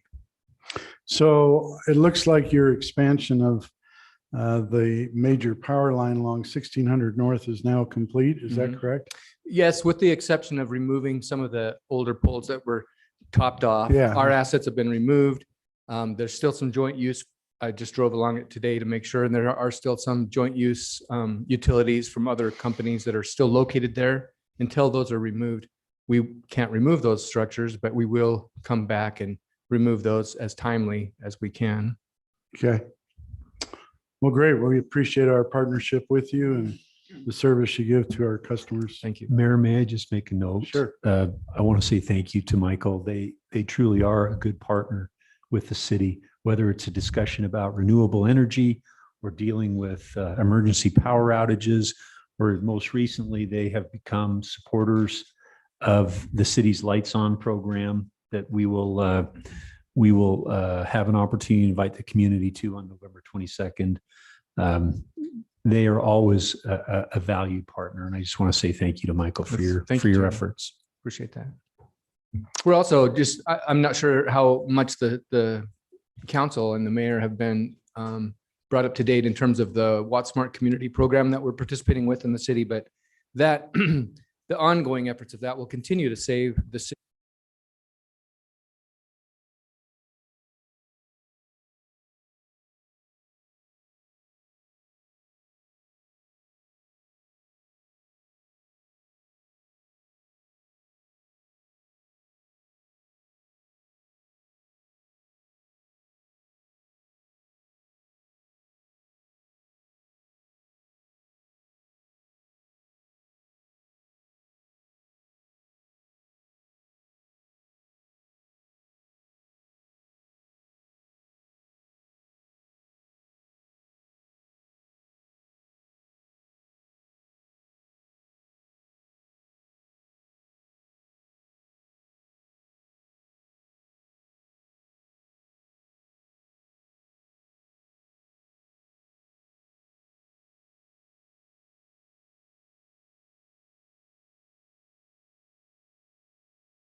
We are officially adjourned.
Council meeting this evening and would like to call this meeting to order.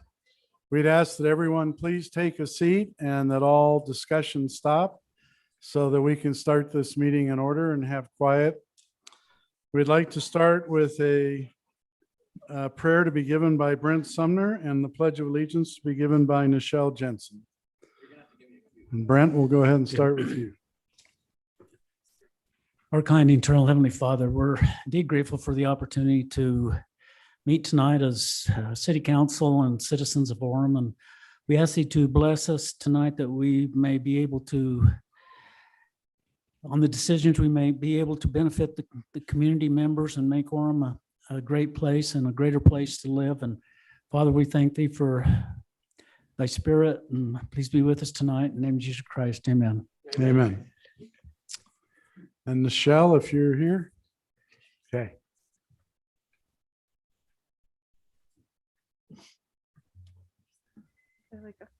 Audience, please rise. Okay, please rise. Sorry, you're gonna have to coach me.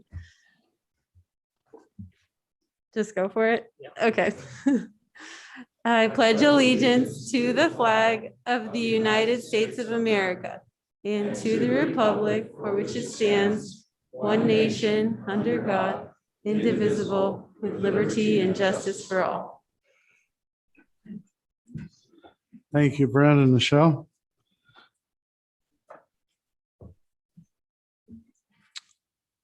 I'd like to go over some items if I could. We'd like to start out with the presentation of the Orem Youth Council, and the City Recorder's Office will swear in the Youth Council.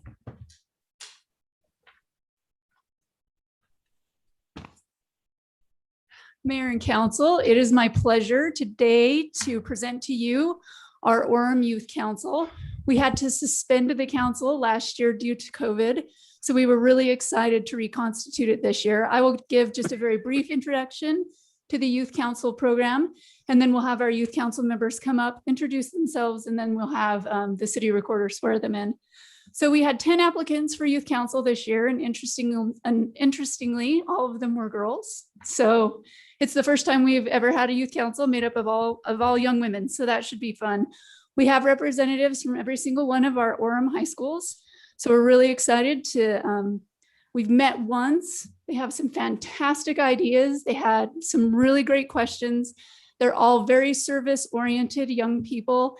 And the legal department is staff support for the Orem Youth Council. We'll be conducting activities usually about once a month. And Council Member McDonald is our City Council liaison. So we're very excited to work together with him. So if you will come up, ladies, and we will have you introduce yourself and say what school you went to, and then come stand up here and we'll get you sworn in.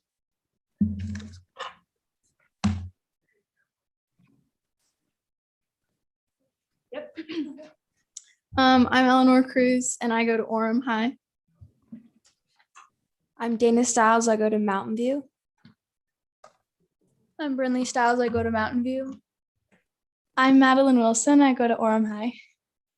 I'm Brenna Fry and I go to Timpanogos. I'm Olivia Washburn and I go to Orem High. I'm Kate Hill and I go to Orem High.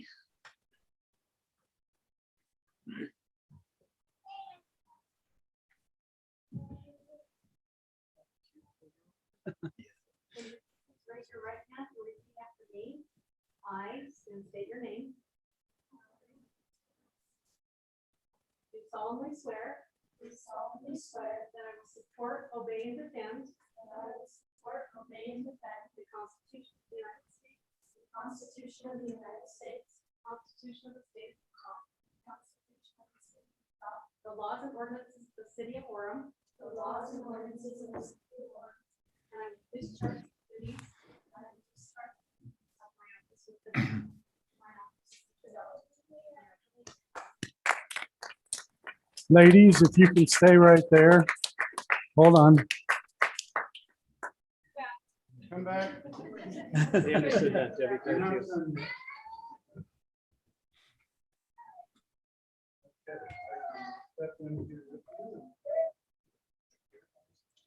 We can get some pictures together. We should come a little closer.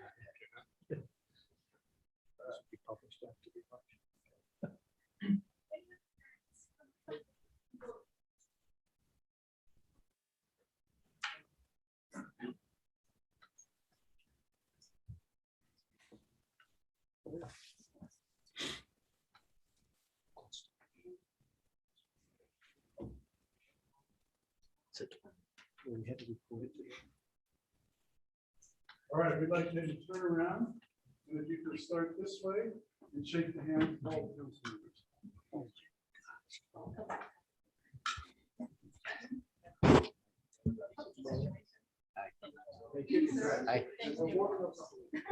Hi. Hi. I already said hi to you guys, didn't I? Hi. Thanks.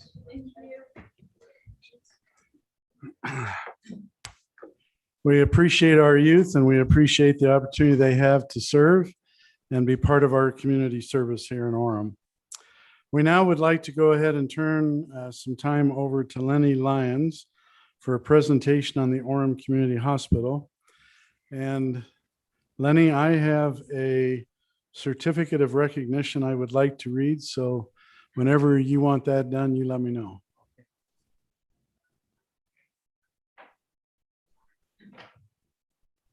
Maybe when you're through, I can read this and. Okay, that'd be So- great.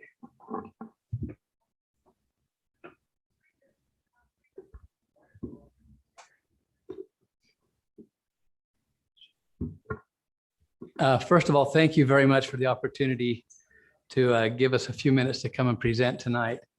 As most of you are probably aware, 40 years ago, Orem City leadership selected Intermountain Healthcare to build the facility we are now in to focus on maternity services as a hospital for the community.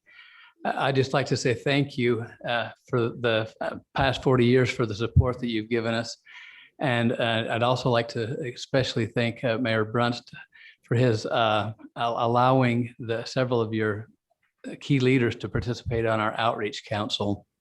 Tom McDonald has been fantastic to work with, Kenna Matthews, Gina Bertelson, Annalise Lang, has also joined us recently and been fantastic to work with. And it's my understanding that Brent Sumner served on that committee for quite some time as well. So thank you for your service and your time and all of the support you've given us. We really do appreciate it. Our theme for this year has been Here for You from the very beginning, and many of you may have seen this billboard on I-15. We've kept true to the promise that we would provide maternity services, and we feel like we do that in a very, very efficient and a very good way. And I'll explain a little bit more about that in just a few minutes. But our mission is to help people live the healthiest lives possible. And I've had the opportunity to share with our senior leadership, and I'll share with you, I think we have the best Live Well campus in the entire state. It's just so pleasing whenever I drive into the hospital, see everyone walking around the track around the outside of our campus, and the children playing soccer and throwing frisbee. And when I accepted this position, I drove my wife past the hospital, and she said, "It looks like a park. It's so beautiful." And we take pride in that. We also have our community garden that I'll speak about also in just a few minutes. Some of the main services that we provide in our facility are women's and newborn, as I mentioned. And I think it's worth noting that we're currently ranked in the 99th percentile for those services. People love the LDRP model that we have, kind of the one suite deep birth opportunities that we present there. Our emergency department, you may or may not know, but it is staffed by board certified physicians, the same physicians that work at Utah Valley. And so if you go to either facility, you're going to see the same providers. same-day surgery, do a lot of GYN surgery, orthopedic surgery, ophthalmology, those types of services, our facility, and then our laboratory. It's interesting, we get comments regularly from people that will drive as far as Lehigh or Provo to our campus just to have their lab work done. We have a phlebotomist that's a rock star that people swear by, and we'll just come there for those services. We have imaging, MRI. I have to mute this. I'm supposed to do a. Oh, I'm sorry. I'm supposed to do a presentation to the Orem City Council tonight. I'm the chair of the Orem City Arts Council. I remember that. So I'm supposed to present to the city. Sorry, council we have around the hospital right now. 3D mammography, Also, you're and gonna it's do it also on there. currently, Yeah, we're it's just currently insane. ranked in the 99th percentile for those services as well. Also have pediatric and adult rehabilitation on our campus. It may be worth noting that we are, the pediatric rehabilitation will soon go under the primary children's umbrella, which will open up the opportunities for more children to be seen on our campus. So we're excited about that as well. We have nearly 200 caregivers that we employ at our facility, and the average length of service for those caregivers is 12 years. We have one caregiver, our pharmacist, Tom Dockendorf, who has been there for 38 years. So he's been there almost since the facility began, and it's fun for me to sit down with him and just get a download of all that's happened over those years. He's got more knowledge than everybody else almost combined. So really fun to visit with him about our hospital. Before you leave that, Lance, if you could report on the woman who's been a volunteer there. Right here. This is, hey, you're right in line. We get this question asked frequently if Sarah's still there. Sarah's a volunteer at our facility, and she is still there, going strong. She comes very, very early in the morning and stays till about 5 o'clock at night, about 4:30 in the afternoon at least. And she has nearly 35,000 hours that she has volunteered of her service at our facility. So this is a picture of Sarah handing out some treats at our recent 40-year celebration. Also worth noting is that this next week we will receive the Guardian of Excellence Award from Press Ganey. Again, that's given to hospitals that have very high quality, and are regularly ranked at least in the 95th percentile or above. We're proud to say that we're one of those facilities, and so we'll be receiving that award. We're also one of the leaders in our system of the Stepping Up for Utah Babies, a breastfeeding program that obviously goes hand in hand with our core services. Strive to be here for our community as COVID hit and we started to see the numbers jump dramatically. We were called upon to almost overnight set up a mobile testing unit. And we did that. And I'd like to recognize Stephen and Pete for their efforts in helping us get the information out almost again overnight to some of the underserved members of our community. And we had thousands that participated in these clinics. And again, just your team working hand in hand with us, we truly do appreciate it. Some of the things we've been working on preventatively are some under mental well-being that we've distributed gun locks, naloxone kits, hosted suicide prevention classes, living well with chronic condition classes. Again, trying to help people live the healthiest lives possible. We'd like to keep them out of the hospital, but when they need those services, we want to be there for them to provide those services. As you know, we really look forward to our Harvest Fall Festival, and we have thousands of people that show up for this. We felt a little bit bad that we weren't able to do that this year because of COVID. So Laura, Stephen and Pete and we sat down and tried to come up with ways that we could make that work. And rather than people coming to the Fall Harvest Festival, we decided to take it to some of the people that typically come to that. And you can see some pictures here. These are pictures of Stephen and Pete came and helped us set this up at some of the Title I elementary schools in Orem, where we, instead of them coming to get pumpkins from us, we took them to the schools and also did some screening examinations for at the fall carnivals at those schools for the adults. So we tried to make the best of the situation that we've been handed this year. And really, again, appreciate the help of the city with that. In conjunction with that, Laura, sitting here next to me, deserves all the credit, but she designed this healthy habit tracker for children to try to get them to watch less television, less screen time, exercise more, eat better. And if they participate, we took these to the parent-teacher conferences where we gave out the pumpkins. And if the children will participate in these for 2 weeks, they can turn it back into the school or to our campus there and drop those off. And then we'll do drawings for 40 winners to celebrate our 40 years with the grand prize, the best prize being the yearly pass to the Orem Rec Center for the student and their family. So really excited about that. We strive to continually improve. I've mentioned that our scores have been very, very high in most of our categories, but we're always looking for ways to improve. Just recently, this month, we actually instituted what we call Hospital at Home. It's a program that is designed to, if a patient comes through our emergency department and may need to be admitted to a hospital, depending upon their diagnoses, they may be able to be discharged to home and treated in their own home with visits from doctors via telehealth and nurses that come around to their home to take care of them. It's been an overwhelming success. People would much rather stay in their home for those services if they can, rather than be in a hospital where they can sleep better at home.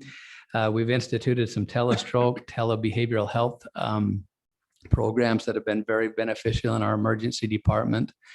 We're replacing our older MRI machine with a leading edge wide bore machine that will be happening probably beginning the latter part of this year or early next year.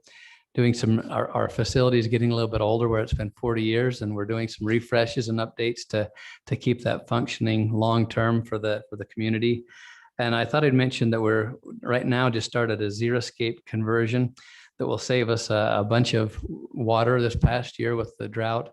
We tried to be good stewards and back down our watering, and our grass turned yellow and in some areas, but we felt it was the right thing to do. But we also came up with the idea that there's some areas that we felt we could do some xeriscaping in that would still allow open space where children could play and run around and not interrupt that, but would reduce the amount of water that we use, and trying to be good stewards in that way.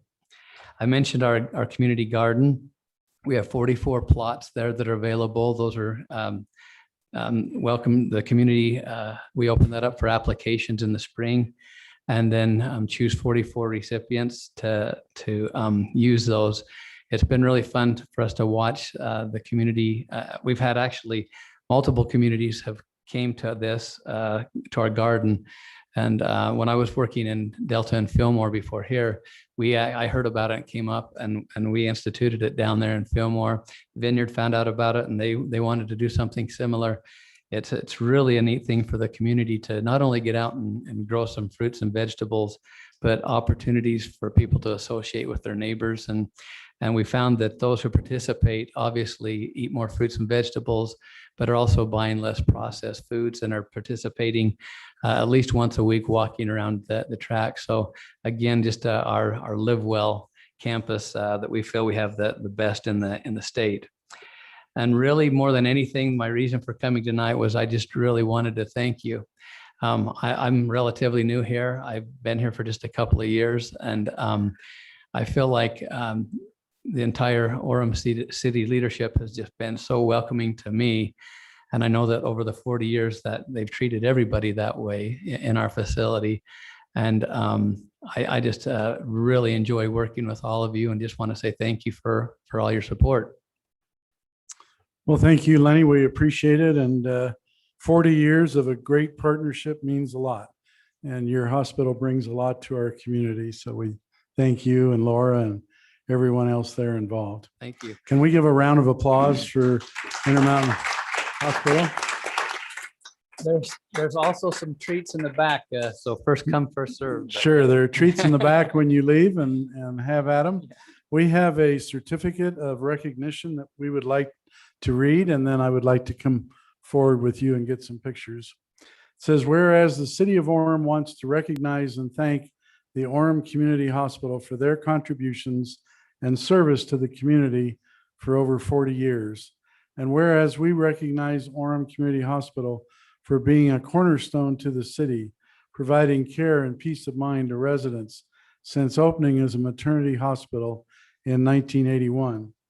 And whereas we thank Orem Community Hospital for generously hosting the annual Orem Harvest Festival and sponsoring many events, city events that enrich the lives of citizens within our city.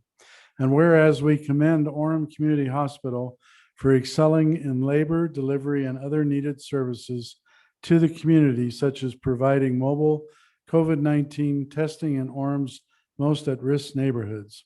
Now, therefore, I, Richard F. Bruntz Jr., Mayor of the City of Orem, Utah, do hereby recognize and thank the Orem Community Hospital for their 40th anniversary of service. Again, can we give them a round of applause? Thank you.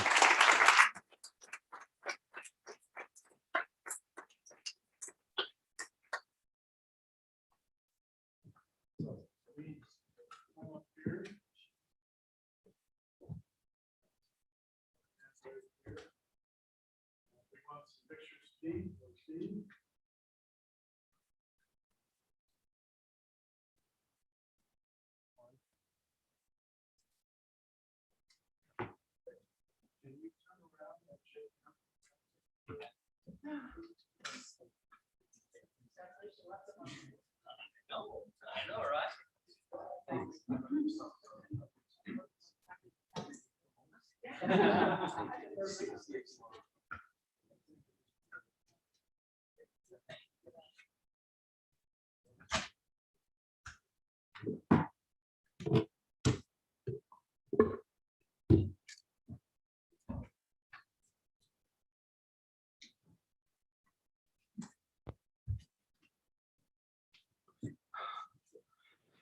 Thank you again, Orem Community Hospital. We'd now like to go to a report on our Orem Arts Council annual report. And Barry Merrill is joining us by Zoom, Mayor. okay, great. So we'll have Shar and Barry. I just want to express my appreciation to Mr. Merrill and members of the Orem Arts Council, Hello, Debbie Barry. LeRae for being our council liaison. We've had a up and down year, of course, with COVID, but everybody's done a great deal of work to continue to make good opportunities happen. Go ahead, Barry. We'll turn some time to you. Hello, I appreciate the opportunity. Let me see if I can share a screen here. That one.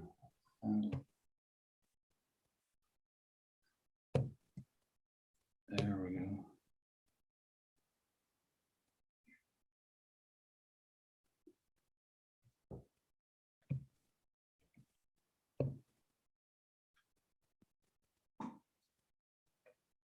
Okay, I appreciate the opportunity to share a little bit about some of the activities of the Arts Council from this last year and some of our ongoing projects. As members of the Arts Council, I am currently serving as the chair. Our members on the Arts Council, David Blackington, Nathan Christiansen, Cindy Clark, Cody Clark, Bart Francis, Cody Hale, who a permanent member from the Hale Center Theater, Kate Monson, Nancy Peterson, Adam Robertson from the Sarah, and of course we have Debbie LeRae, our liaison from City Council. And of course, the Arts Council wouldn't run without Charlene Crozier, so we appreciate all that she does for us. Some of the things that happened this last year, we had the Arts Council had the opportunity to organize talent for the stage during Summerfest, and we had some of the entertainers included Sarah's Acting Up, Charlie Jensen, Connor Falcon, Grupo Folklorico, Tolan, and the Goodfellas. We had a lot of fun, and the acts were very well received. A few pictures of them there. We had some good crowds, and was good weather, and so we appreciate being able to do that each year. After the Summerfest, we put together the summer concert series on the stage. We had a great season, concert, the outdoor stage at the City Center Park. The concert ran from July 12th through August 9th. One was postponed because of all the nice smoke we got from California. We also had to move one into the stage in the library hall because of the weather, and we're grateful to have that facility there available for those types of things. We had a great selection of artists featuring a wide variety of music and dance. Here are some of the groups that we had in our concert series. We had B.D. Howe's band. There were rock, Wasatch Show Band, Motown, pop and soul, Dave and Carl, country and folk, Lindy and the Hops, which is always fun with the big band, the Real Doug Lane, Americana and Country, the Ballet Folklorico Quetzalcoatl, the Utah, which is traditional Mexican dance music. They brought a lot of color and dance and fun. At the end, the Come Together Rock Festival is considered the final act of the summer series. It used to be the Geezer Fest, but that's not under our control. So here's some of the pictures that from the stage and also the library hall, and some of the things that we were able to do there, which was a lot of fun, had a lot of great participation in those. Some of our ongoing projects we have is the utility box art. You might have seen around the city, we have 3 or 4 boxes that have been wrapped. We appreciate the city council for allocating care funding for this product, which we're able to take art from local artists and print out a wrap and wrap it around boxes. So these are done in the Arts District. And so we're also working with other agencies to be able to maybe sponsor some of these boxes. And we're also working with Utopia and some of the utilities to see if we can use their boxes in the future. So additionally, Nate Prescott, who's an artist as well as part of the city economic development team, is creating a website that will serve as a landing zone for all things related to the boxes. This includes a template that allows artists to submit their designs to see how the art would look. So we can have a fake box up there, and they can put their art to see how it would look on the box. And so a call for artist submissions will be open soon. And we're looking forward to that. Cassandra Barney, who serves on the Arts Council, recently submitted some pieces that we can use as a companion piece to the box next to her existing art at the Sierra Park, which you see here. This picture, it's just east of the Sierra Shell on 4th East there. So we're looking forward to that. An upcoming project we have is a creative aging grant. So the Arts Council staff has received training to apply for the, gotta go back.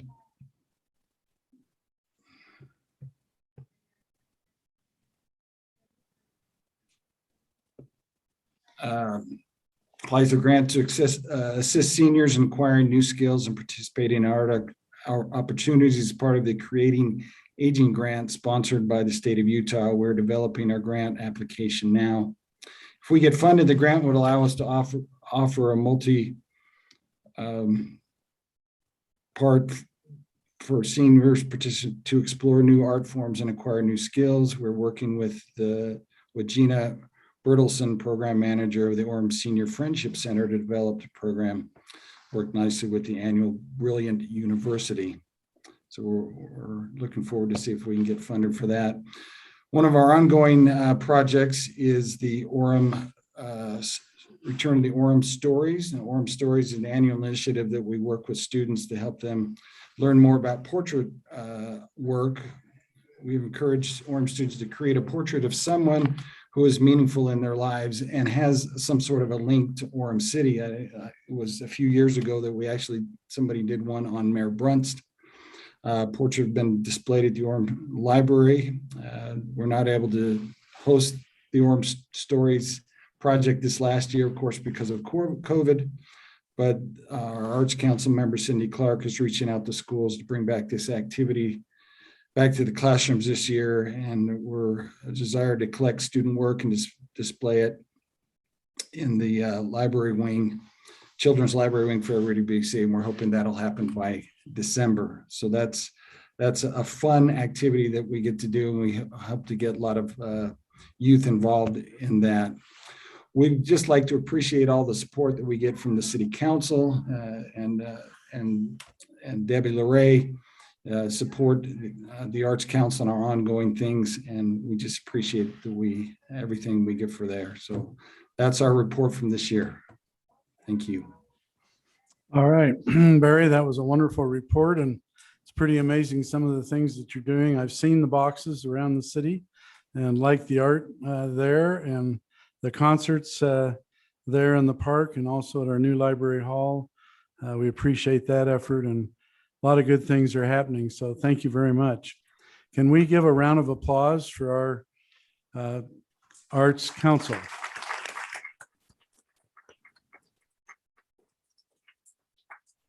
You bet. Debbie would like to make a mention. I just would want to say thank you, Barry, to your great leaders and to those who are on the council.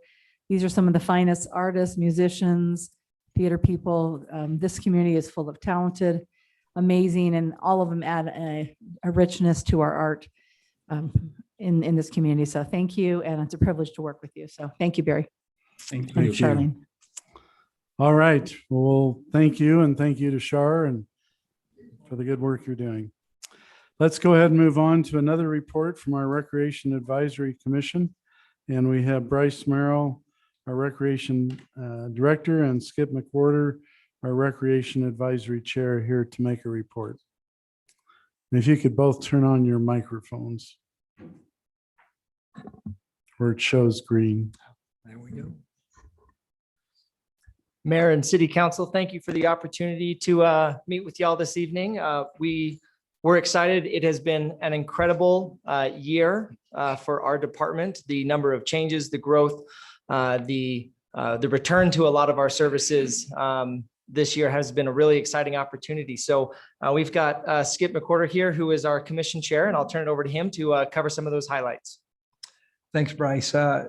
Mayor Brunson, City Council, city staff, and certainly citizens of Orem, grateful to take a few minutes just to give you an update on where things are at and the efforts that have gone into recreational use in the city.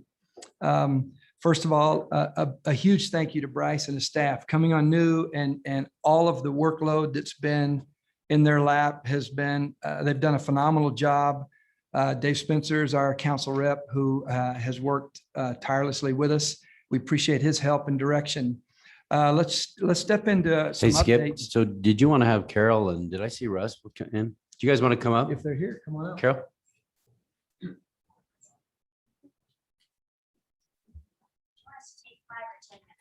You can take 10, Carol. Well, now that you're here, we'll take a half hour. Did I miss anybody? I think that's.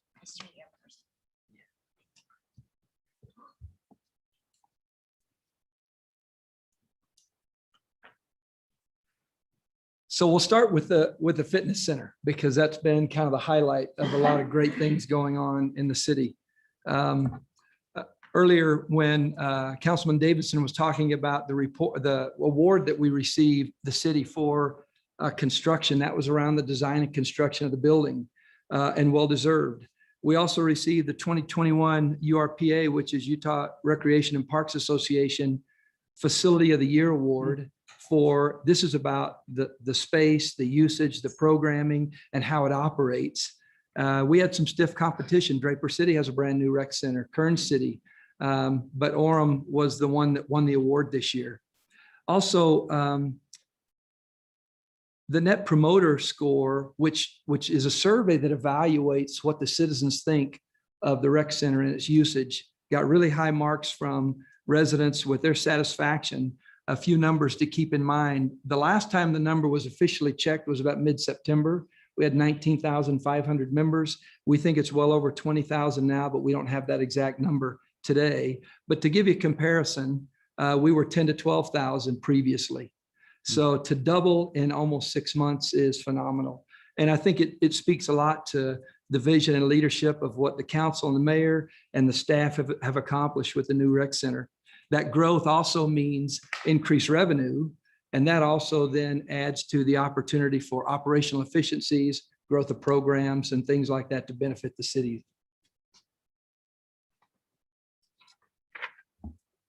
We can speak for just a few minutes about priorities related to the fitness center. This period of time for the first year when everything's under the contractor's warranty is a great time to evaluate how all the systems are working. You know, if a boiler doesn't work and the pool's not warm, there's a lot of folks that are upset about that. We've had a lot of rainstorms lately, great time to find out the integrity of the roof and work through some of those issues. And Bryce and his team have done a great job working with our contractor and making sure the building is as perfect as it can be. The fitness equipment, it's interesting that nowadays you can track all the usage on every piece of equipment. And Bryce and his team measure that closely. So you find out what machines are used the most and when they're used. We have enough equipment right now, the way it's set up for 11 o'clock and 3 o'clock. We don't have quite enough equipment at 6 a.m. and 6 p.m. when everybody in the city wants to get there and work out. So as they monitor the equipment that's used and the time it's used, that helps create programs and maximize the opportunity of usage, when to add in more equipment and what kind to add when it's needed. Skip, maybe I could jump in for just a second. So all of the equipment there at our new rec center is new equipment. This is not equipment taken from the old rec center. This is all brand new, state-of-the-art, best of class equipment. And the reason we're able to do that was due to a $1 million donation by the Woodbury Corporation to cover the purchase of all of this new equipment. And it's beautiful. It's the best I've ever seen. So. Thank you, Mayor. It is. It's state of the art. In fact, I'll divert for a personal moment. I've raised all 6 of my kids in Orem. A daughter graduated from Mountain View, 4 sons graduate from Timpanogos, and my youngest is a sophomore at Timpanogos now. They're all has-been athletes and gym rats. And my 3 married kids came into town this summer and wanted to go to Vasa, and it's an arm and a leg to get a visitor pass at Vasa, right? So I said, let's go down and use the rec center. They were down every day for about 8 days straight using the new fitness center and thought it was phenomenal. And so again, a testament to the ingenuity and the vision and the effort that's gone into creating state-of-the-art opportunities. One thing I would like to also add to that is we've had many people donate to the rec center, and we recently received a $100,000 donation from the Clyde Company to the rec center, on top of the $1 million from the Woodbury Corporation. That's awesome. Thank you, Mayor. One last comment I'll make is about variable staffing. As we learn more and more about the uses and needs of the citizens, and particularly tied to the fitness center, we understand that there are things like, for example, if a mom or dad has young toddlers at home and want to work out, if they don't have a place for their toddler, they're not going to use a facility, right? So Bryce and his team have been working on variable staffing hours that allows for some toddler care, things like that. So mom and dad can go exercise and have a place to park their little one. And that's been extremely helpful. That kind of leads into the next stage of the fitness center, which is really geared around programming. How do we now maximize the efficiency of the rec center and its usage for the citizens of Orem? And things like, for example, teen and tween programming. When you've got kids that are 10 to 13 and originally they weren't allowed on the second floor where all the equipment's at that they could get hurt on, but you got parents that want to work out that may have a 12-year-old, and where do you put them? And so Bryce and his team have worked on creating some programming times at lower usage times that allows them to go up with their kids, and they may walk on the treadmills or use the track and the slide and the climbing stairs, things like that, that allows for citizens of the city to use it more, and parents to come in that have those kids in that age group, in addition to all the games that can be played and things downstairs. That was for all the above, right? Okay. Another thing we want to point out, all the effort that's gone into the pool, the leisure pool, and all the aquatic facilities. Bryce and his team adjusted to a subscription usage for swim lessons. Instead of having to reserve a block of time, you can go online and pick when you want to take swim lessons. As a result, there's a 700% increase in usage of the swim program. And I think hats Well off to done. Bryce and his team for that, because that's phenomenal. As we look at next steps moving forward, adjustment of the leisure pool that allows for more usage as our membership grows, we'll need more usage there. As I mentioned earlier, fitness equipment will continue to add to fitness equipment that is used by the citizens that come in. And as you all know, we have expansion space that's already built into the rec center when the right time, and enrollment is to a point that substantiates that. I'd like to take just a minute to acknowledge the senior center. Perhaps the most engaged and used senior citizen in the entire state. Gina and her team over there have been phenomenal. The COVID programming especially just won an award for all the programming they've done to benefit the homebound seniors during this COVID period. We have about 4,500 members that are using the center, and they've just done a phenomenal job. Technology that's been used and the infrastructure that they've built, as well as hybrid opportunities that allow moving forward with programs and benefiting the senior citizens of Orem. You're all very familiar with the work that's put into the parks, Hillcrest especially, a phenomenal opportunity to upgrade a part of town that will be just great for all the citizens, but particularly in that area of Hillcrest. It will start construction this spring, and super excited about how the design has ended up. It's interesting. You're always trying to find a balance between those that just want open park to throw a Frisbee with their dog versus those that want a court and pickleball and volleyball and all those kinds of things. And the truth is, when you find the right balance, then you're going to get maximum usage out of the park. So to take some of the existing structure and keep what we can to use for basketball and other programs, and then to maximize the rest of the park space is phenomenal. Heritage Park is under conceptual design now, and of course Sierra Park will begin construction sometime soon as well. Then lastly, we'd like to just update you on the growth of participation in all of the sports programs. Traditional sports have grown. I've served now for over 10 years on the Orem Youth Baseball Association board. And this year we had an 18% increase. And that's not over last year because it was down because of COVID. That was over the previous year. That means we added 2 to 3 new teams in every league. And I think that every youth program is in that same boat. I haven't talked to Chelsea Jolly in a couple of months, but I know that their soccer numbers were up. So it speaks highly of the usage of space that we have and how involved we get the community.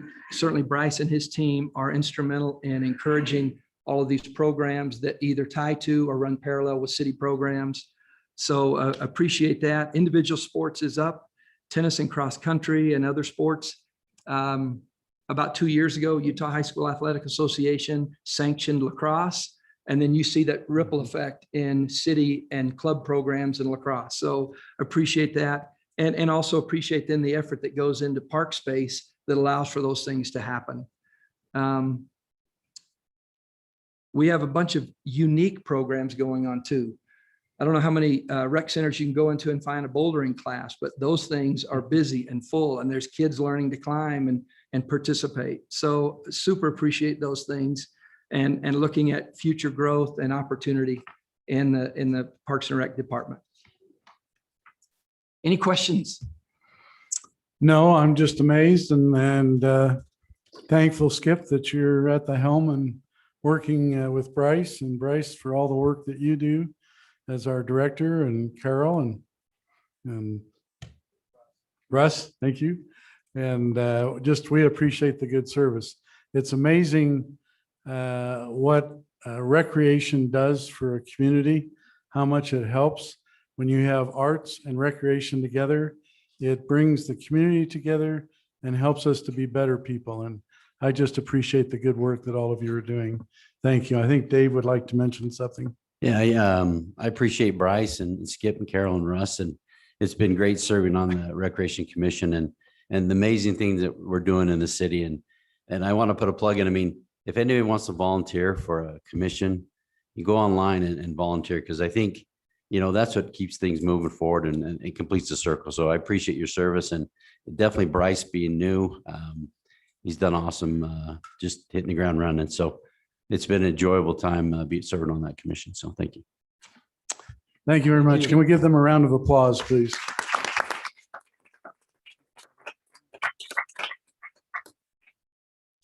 All right, we would now like to go to our personal appearance portion of our meeting. I would like to read a paragraph to start out with. States time has been set aside for the public to express their ideas, concerns, and comments on items not scheduled as public hearings on the agenda. Those wishing to speak are encouraged to show respect for those who serve the city. Comments should focus on issues concerning the city.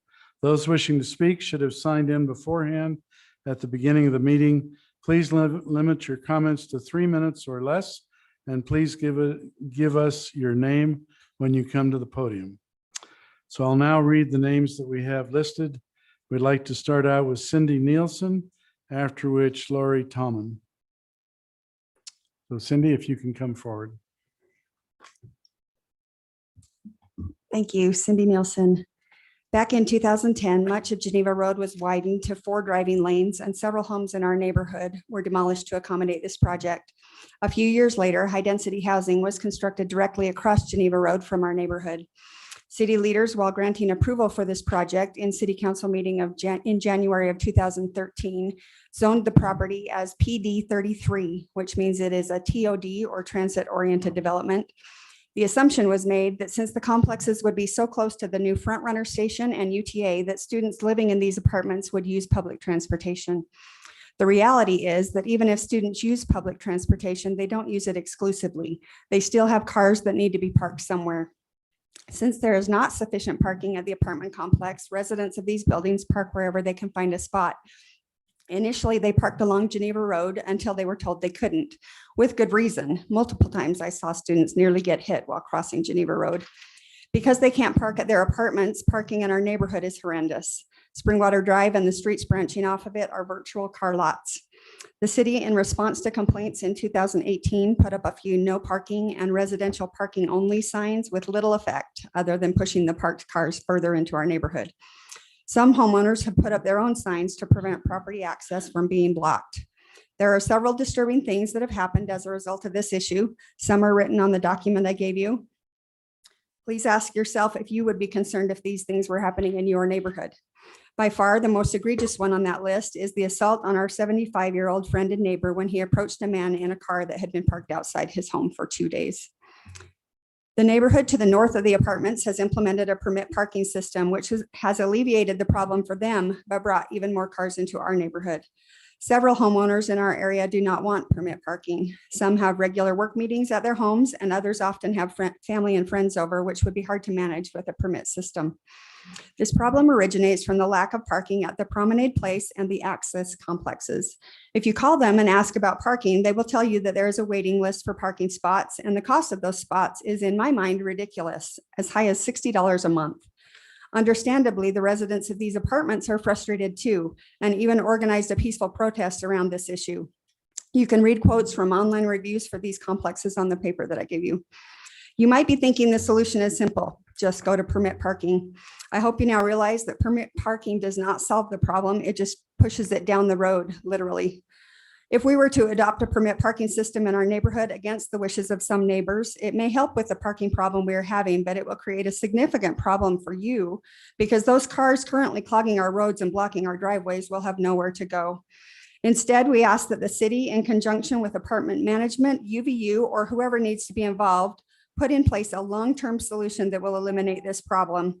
You would have to solve the problem if we accepted permit parking, so please just take care of it now. For the citizens of Southwest Orem, including those who live in the apartments whose parking limitations were approved by the City Council, we ask you to correct the problem that was caused by that approval. Thank you. Thank you. Move on now to Lori Tolman. Good evening, Mr. Mayor, City Council members and staff. My name is Lori Toman and I've lived in Orem for over 30 years. I've come to tonight's meeting to bring attention to a significant land subsidence problems in the Springwater Park subdivision in Southwest Orem near Sleepy Ridge Golf Course. About 4 to 5 years ago, several neighbors began to have settling issues. After new construction, a home typically settles in a few seasons and up to 10 years in some cases. A few small cracks in floors and walls is to be expected. However, but what is happening in these 20-plus-year-old homes is not normal. The majority of homes near 1675 West extending north at 1689 West, as well as 2 homes on Artesian Road are reporting cracked walls, yards losing elevation, and homes beginning to sink and lean.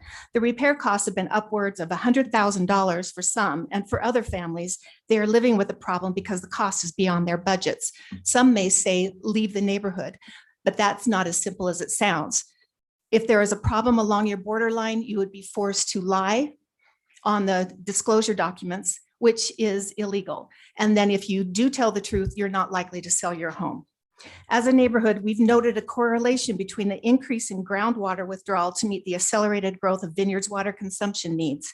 Vineyard has grown from about 130 residents in 2010 to over 15,500 today. To compound the issue, the state of Utah is experiencing exceptional drought conditions. In the last few weeks, a new well was completed just north of us on Geneva Road, and more are planned.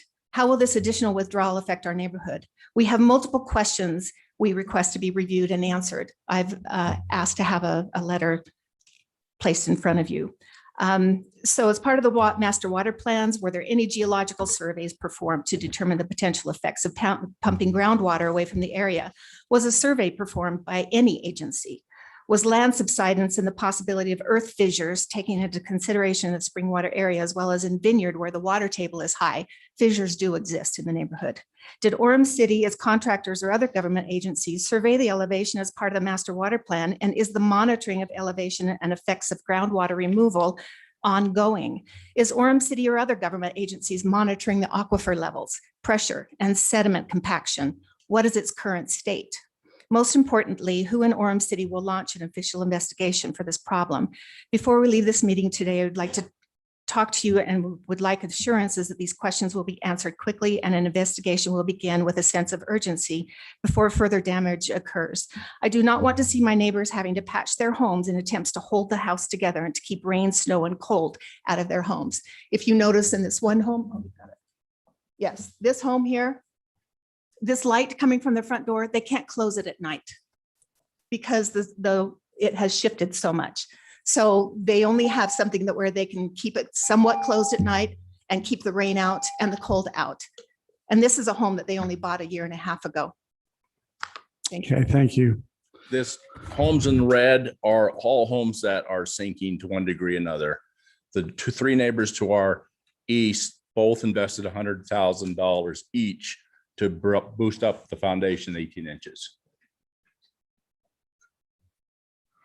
Okay, we will look at that.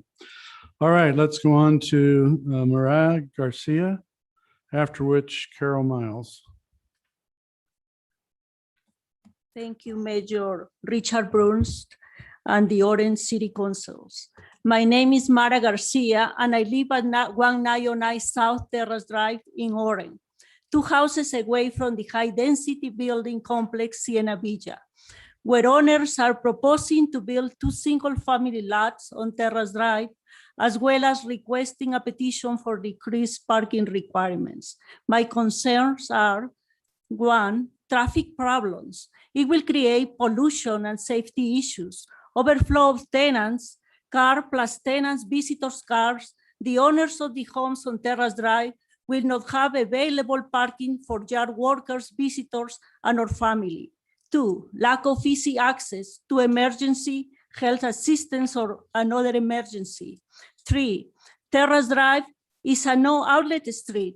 I love living in this type of a street because of lesser traffic, lesser pollution, lesser noise, and a more peaceful lifestyle overall.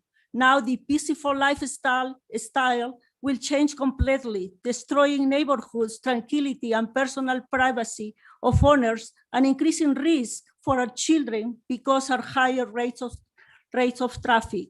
4, reduce property values, impacting our personal net worth.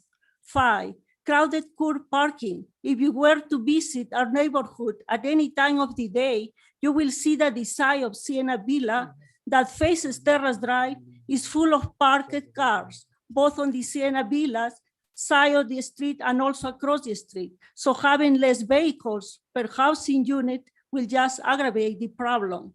We beg you, Mayor Richard Bruns, and the Orem City Councils to refuse rezoning the 2 single home lots on Terrace Drive, and their present status should be retained to maintain Orem's high quality of life and keep protecting neighborhoods.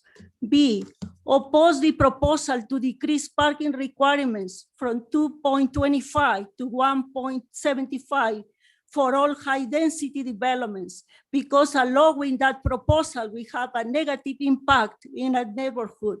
Just to finish, I would like to add that we have a few neighbors that couldn't come today. Steve Diamond, who lives at 1910 Terrace Drive, had a terrible accident a few days ago. Doris Roca, whose property is located at 1902 Terrace Drive, is outside of Utah. In her words, I quote, "I would like to support, but I am in New Jersey. Thank you for being there." Another neighbor who lives in Terrace Drive is very sick, but all of them support our petitions. Thank you, Mayor Richard Bruns and Council of Orem City for these 3 minutes to express our concerns. I really appreciate your service to the city Orem in these last 8 years. Thank you. Thank you, Mara. I might mention I spoke with Steve Diamond for a half hour on the phone today. We'll go to Carol Miles.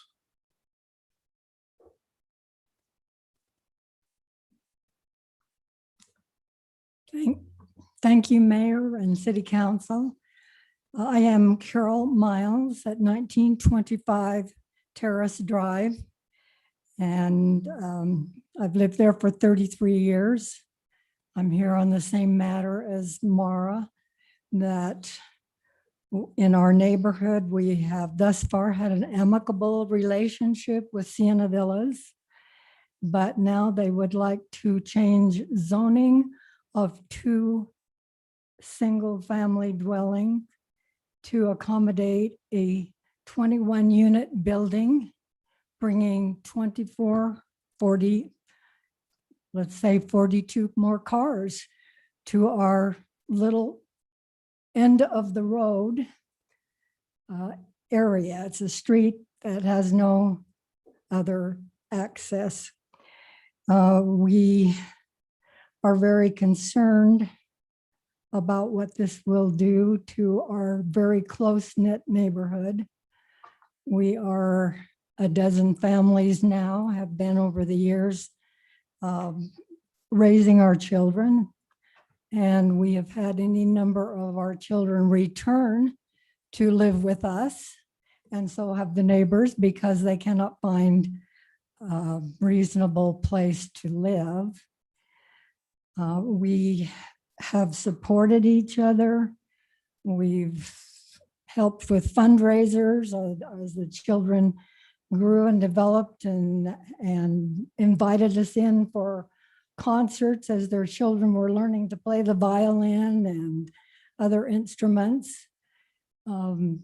We've helped each other with garden produce.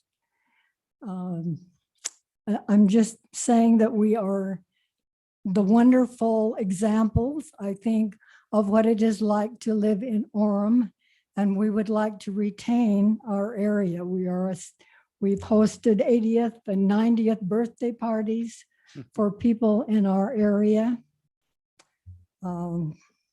So we are speaking out to please do not rezone the 2 units, the 2 family lots, to a 21-unit building of people who will be here today and gone tomorrow, but their 42 cars will still be in our dead end place. Thank you again. Thank you. I've driven your beautiful neighborhood, and I've walked the empty lots, and I know Councilmember Spencer has walked the neighborhood as well. We'll now turn some time over to Stephanie Visnaw, after which James Patterson.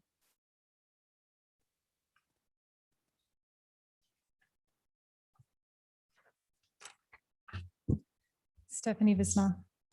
Throughout these past several months and more recently during this election time, we've heard the phrase preserving Orem neighborhoods. We've also heard that no new high density housing is to be created in residential areas. Orem City also recently put a stop to any new PD zones, with some exceptions, of course. The Planning Commission last week recently gave a recommendation to rezone residential property to be annexed into Sienna Villas, an existing adjacent PD zone. This is another example of developers buying up adjacent residential property in the anticipation of rezoning to expand their development, creating a creep into single-family neighborhoods. Woodbury, Midtown 360, and the proposed lofts at 16th are other specific examples of developers trying to do the exact same thing. Being left behind are half demolished houses or vacant land, which are eyesores these developers have created.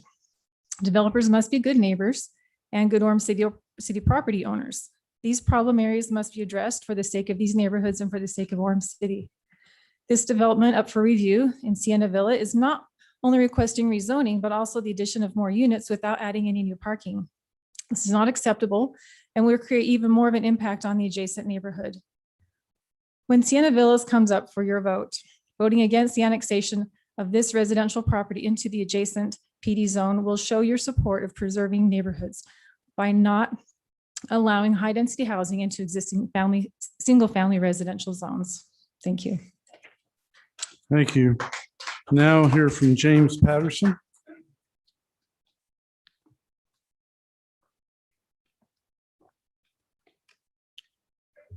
Mr. Mayor, members of the City Council, my name is James Patterson. I am also a resident of Terrace Drive. We have lived there for about 10 years. And I, like you, probably knew nothing of the street until I had been there. We didn't know the street existed until we came to look at the house that we then purchased, partly because of the location and the feeling in the neighborhood there. In addition to the concerns that have already been expressed, I would think there are a couple of things that would be of concern should the construction be permitted to proceed. Number one is staging. Where would construction on lots that have no facing to any other street but Terrace Drive, how would that take place? How would they access the property? If they're accessing it from within the existing property, that displaces even more cars. Where are they going to park? They're going to park on our street. How does that affect access of the people that live down that street if there's construction happening near our only way in and out of our neighborhood? I was not able to attend the Planning Commission meeting, but there are some, my understanding is that there's some points were made there that I think I would like to rebut on behalf of the community, the neighbors on Terrace Drive. There was a meeting held just over a year ago where the developers proposed what they wanted to do. They have portrayed that as the neighborhood being in support of their proposal. I think that is an exaggeration. We certainly were not marching with pitchforks and torches, but to say that we support it, I don't think is entirely accurate. Also, the idea that there is additional parking available in the commercial space just north of the property near the Young Family Dental Building, frankly, is absurd. There is a chain link fence between the properties. Who's going to park near State Street, walk completely through and around that property and around the chain link fence to get into the Sienna Villa property? It won't happen. They'll park on our street. A lot of this is due to the design of the facility. As I was driving my son to the bus stop this morning, because I don't want him walking across Columbia Lane at 7 a.m. when it's very dark, I noted at least 12 cars parked on either side of Terrace Drive near the southmost building of the Sienna Villa development. Why do they park there? Because it's 50 feet from their door. I then drove within the parking lot and saw many vacant spots. Why don't they park there? Because they're multiple hundreds of feet away from their door. So people are people. I understand why they're doing what they're doing, but adding additional units will only create additional pressure, which will then spill onto our street, which will affect the quality of life of the people that live on that street. And I recognize that Councilman Spencer, and I understand Councilman Peterson, were down there recently. Thank you, Mayor, for visiting our street. If you have not been to Terrace Drive, we invite you to please come down, visit our neighborhood, see what we're talking about before you make decisions that will impact all of our families. Thank you. And the children, yes. Thank you. Thank you. Now hear from Henry Miles and then Pat Bursey.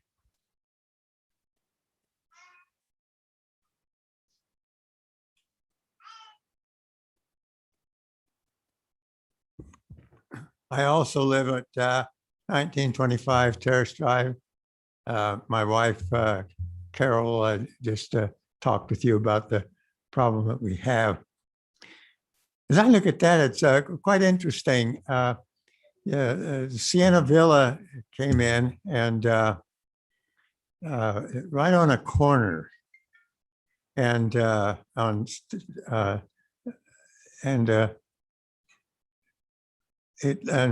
see, I guess that's Columbia Lane that they built on, and then they're just a bit down Terrace Drive, and over the years, one family left first, and I don't know what kind of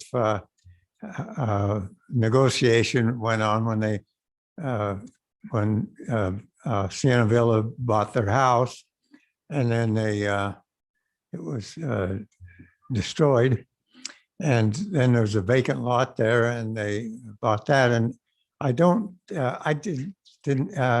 we always heard, I thought that they were had no idea that they were going to build on there. It talked about different kinds of activity, or kind of like a park. It was going to be there for the people who rented in Sienna Villa. But it's interesting how they just creeped down there, and I'm just wondering how we're supposed to know what people are doing. Is this something that you have a way of dealing with? And then they come to you and they ask for rezoning, and I guess that's the only way that we can fight them, is to fight the rezoning. But this is the problem that I hope that you can see what's happened, and I suppose this is a way that developers work. Is that right? You run into this kind of a situation often, that that's the way they buy land here or there, and then pretty soon you've got an apartment, or adding to an apartment or something. Is that? I see you're smiling, so I guess that you kind of agree with that. So we're here to listen to zone requests after the planning commission. And each area is dependent on what that is, so. Okay, well, anyway, I'm just giving you my experience, and I thank you very much for listening to me. Thank you. We'll now have Pat Bursey, after which Lindsay Studebaker. Thank you for this opportunity. These are my neighbors and friends, and I share their concerns. I live very close to the street they're talking about. Interestingly, after the Planning Commission meeting last week, I did drive over there, and on the south side of the street, south of the apartments, on the north side of the street, but on the south side of the apartments, there were 6 cars lined up already at 6:07 p.m. And so we know it's a convenience factor for these people, and you can't outlaw that, obviously, but it's a factor in the design of these things.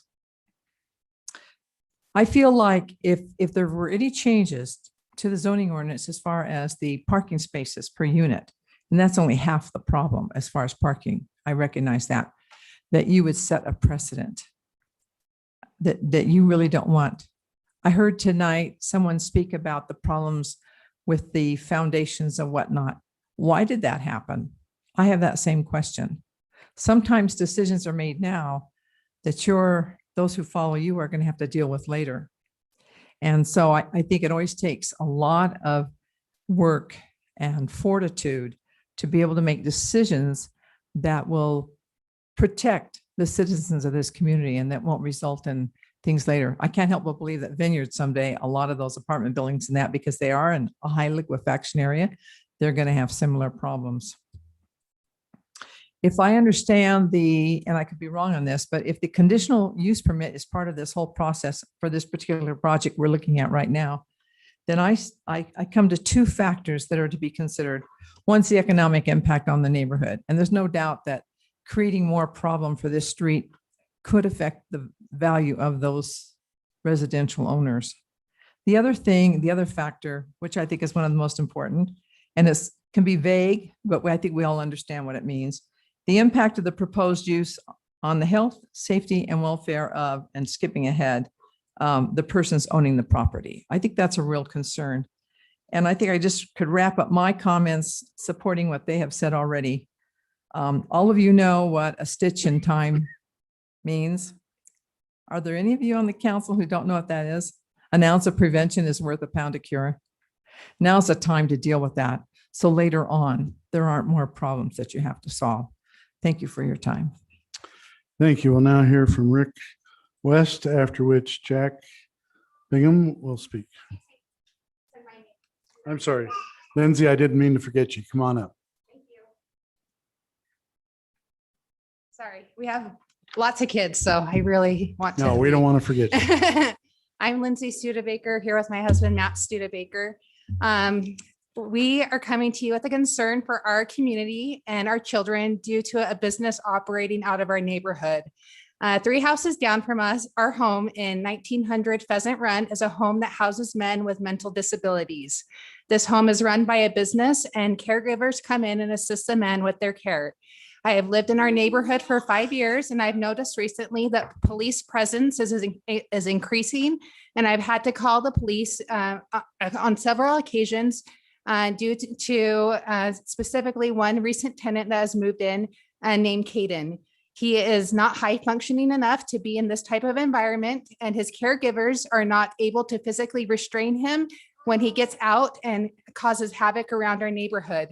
One such example was when the police were called twice in one day for this man, and this is what happened. He was running around the neighborhood with only a diaper on, and his butt was completely exposed.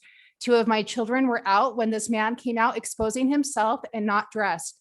My 2 children are ages 7 and 5. Excuse me. They were playing with some neighbor friends and they were scared. They ran to their friend's house, the Soares' home, because they did not feel safe coming home. But this man running outside, not properly dressed. There is a worker who is supposed to be watching these men, but the one worker was not able to handle this mentally disabled man. He is over 250 pounds and she was only about 150 pounds. She could not physically handle him and he would not listen to her. She could not get him back to their home, and there was another mentally disabled resident trying to help her. The man in the diaper entered my open garage, stole food out of my garage. The worker knocked on my door and asked to shut my garage because she could not keep him from continuing to enter my garage and stealing from me. I later saw the man taking pumpkins and other things from neighbors' porches as I waited for the police to come. My children do not feel safe playing outside anymore. I also do not feel safe with my children playing outside themselves. And I've spoken with neighbors who also feel similarly because the men in this home are a lot bigger than them and they do not have proper decision-making capabilities to not accidentally harm them.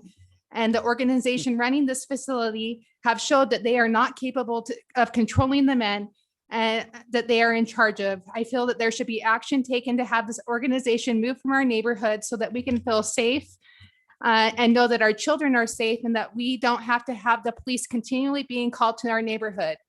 My Orem police case number is 210R23037. If you would like to read more about it, I worked with Officer Pedersen. I also spoke with Officer Howard and filed another case because this man came to my property again after he was trespassed and continued to steal things off of my porch. When I spoke with Officer So Howard. we'll have to have you stop Okay, and appreciate it. Could you give us your phone number? yes, we do it right now. Yes. 801-641-1033. And Yeah. then Shantae Zundel, who is also here, she your lives on address? my street and she also is aware of the situation. And what is your address? 821 South Pheasant Run, 84059. Okay. I would like to call you and talk more to you about it. I'd So appreciate it. Thank you. Thank you for your Appreciate it. time. Let's go ahead now to Rick West and then Jack. I can't read the last name. Mayor and council, I appreciate the opportunity to speak. I'd like to personalize this issue around the Sienna Villa zoning a little bit. My wife and I live at 1941 Terrace Drive. So we're one of the Terrace Drive residents. That property that we live on was deeded to her by her grandmother, who owned the orchard on which we and Sienna Villa and so forth, and going down Cove Point and other residential places down there exist. Of those homes on Terrace Drive, there are currently 3 of the homes are owned by grandchildren or a family trust that evolved from the original orchard owner. The first house in the whole area is right next door to us. There are several of grandchildren, great-grandchildren that live a little bit south down in the Provo side of the development. So this is more than just a property value and issue and parking issue. It is those things, of course, but it is also a heritage issue. There's been discussion about what a great street and residential camaraderie there is. We hate to see that change with very transient tenants, renters, which we all need and we love. My wife and I manage some complex elsewhere in the valley. And, one of the other things I wanted to address was the parking issue. We have found in our experience that about 2 years ago, almost all tenants come with at least one vehicle per person, frequently even single tenants or couples will have more than their own one-to-one vehicle. So per apartment, 2.25 parking spaces is, I would say, on the range of minimal. My stepson was going to develop or went into Provo or Orem City zoning to consider. You have 30 seconds left. So, okay. The building across from Sienna Villa that had been vacant for a dozen years or so. He wanted to turn that into an eightplex. He was told that Orem City was not approving any high density developments more than 500 feet from State Street. I don't know if that's still the case, but he didn't pursue it. Another relative proposed a triplex on one of the 2 lots and was turned down a few or several years ago. I'll have to have you stop. Okay. But I appreciate it very much. We'll now go ahead and move to Jack. Sorry, my signature was not very clear. How do you pronounce your last name? Jack Bingham. Bingham. Bingham. Okay. I'm resident of Orem for some 50 plus years. I've been in the area down here by the Sienna Villas for going on 13 years. I've noticed a great deal of difference in the area as far as traffic and access to that area. I moved in before the Sienna Villas were completed. And so while we appreciate so many good people that are there, the reality of it is that area is right within a block and a half, or if that, of a very, very busy intersection at the top of Columbia Lane and State Street. Anybody who's gone down through there, just south of the mall, you'll realize there's hundreds and hundreds of cars at any given time that are going through there. We have quite a contingent of, although I'm a widower and my next living place will probably be on the grassy slopes of Orem. Nevertheless, we have a wonderful contingent of young people, of kids there. And as mentioned before, one of the people took his child across the street because they had to go across there to get to the bus. And I have a lot of neighbors that have little children, and I've realized that same problem. Anytime we have a high density situation where you have parking that has to go onto the street, you're going to have problems. We have no stoplights there. We have no lights at all to regulate the traffic along there. As was mentioned a minute ago, right across the street was a complex. There used to be a medical complex and a few other things some 40 years ago almost. literally. It's now turned into a commercial area right across the street. And has caused a great deal of traffic also to go on that area. Please, ladies and gentlemen, take a look at this through the Planning Commission or whoever it needs to be. We need help in that area. It's not a good place to have more high density housing when they don't have specific parking, no plans at all for safety regards for our children or for our residents there. I don't live right on that corner. I'm 1 block away, but believe me, I have to go through that corner on 1864 South every day to get to my own home. And both sides of that street, which you have the business or apartments on the other side, are full of cars and big vehicles. It's impossible to get through there without having a possibility of an accident. Please reconsider. Whoever needs to be making that decision against the rezoning of apartments in there, it's going to cause tremendous problems. And hopefully, God forbid, one of these days, we're going to have a terrible accident and we're going to lose somebody. Thank you very much. Thank you. We'll now hear from Lene Millet and then Dennis Harrison. Hi, I'm Lene Millet. Sienna Villas was planned and approved as a PD zone on Columbia Lane with protection for the homes on Terrace Drive. It's actually a really nice development with fronting Columbia Lane. On the east property line is a low 25 foot tall carport. And then there's a 30 to 40 foot parking lot before you come to the 40 foot tall apartment building that's there. This has been a pretty good buffer for the nearby homes on Terrace Drive because it is fronted on Columbia Lane. The proposed 40 foot tall additional building going on the vacant lots will be a mere 25 feet from the property line of the next home. This is not a sufficient setback or a sufficient buffer for any nearby home. The 2 vacant lots where the developer wants to put the 21 unit apartment building is zoned residential, are zoned residential. I stopped by there last week. And these lots are actually on a wonderful dead end street. You've heard people talk about how wonderful this Terrace Drive is, and they have a beautiful view of Timpanogos. I often hear it said that we need more places in Orem for our children and grandchildren to live. I believe when that statement is made, most people envision their children and grandchildren purchasing or building a home in Orem, not indefinitely renting an apartment unit. These are 2 great 1/4 acre lots where nice new homes can be built. As I mentioned, this is a PD zone that was approved years ago.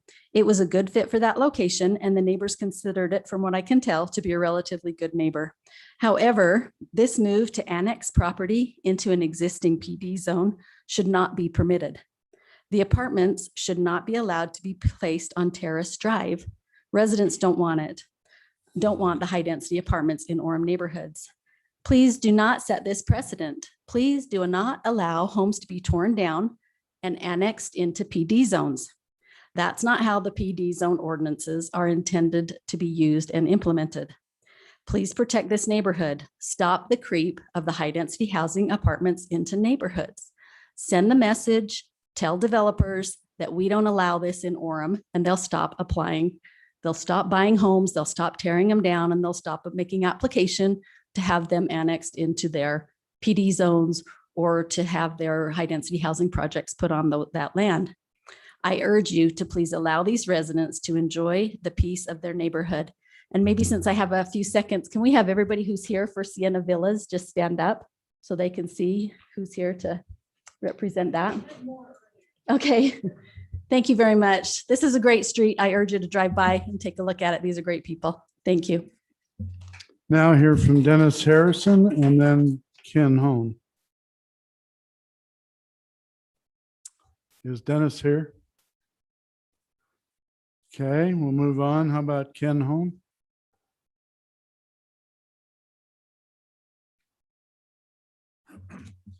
Ken Hone, Orem resident. I was speaking to one of the council members just a couple weeks ago. They brought to my attention that the state can mandate us to do high density housing if we don't do our fair proposal of it. And it made me reflect. And there's many bedroom communities in Utah County, Mapleton, Lehigh, Alpine, Highland, they don't seem to have as much high density housing as Orem does. I would ask the city council to give pause to this, and specifically on Terrace Drive, please don't rezone it.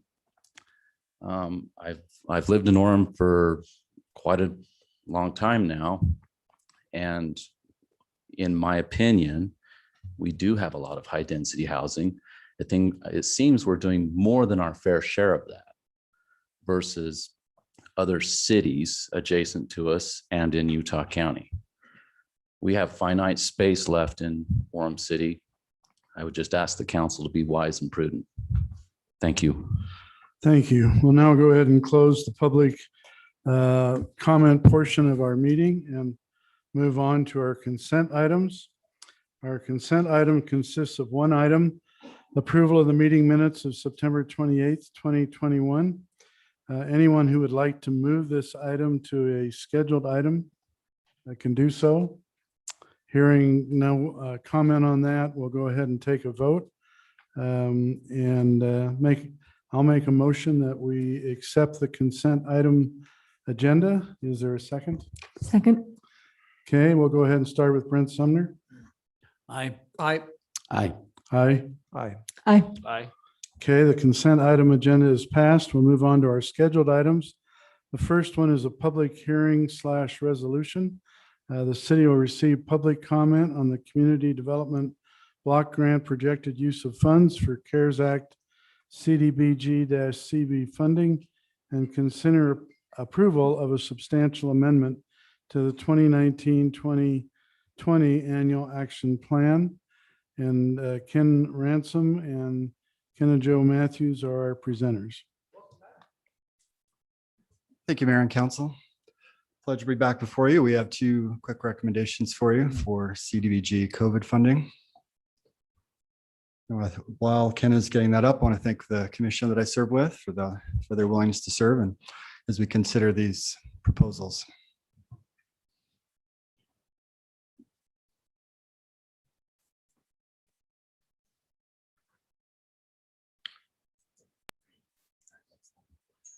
All right, so a quick summary for you of the COVID CBG funding that the council's already approved. The initial allocation is summarized in this slide for you.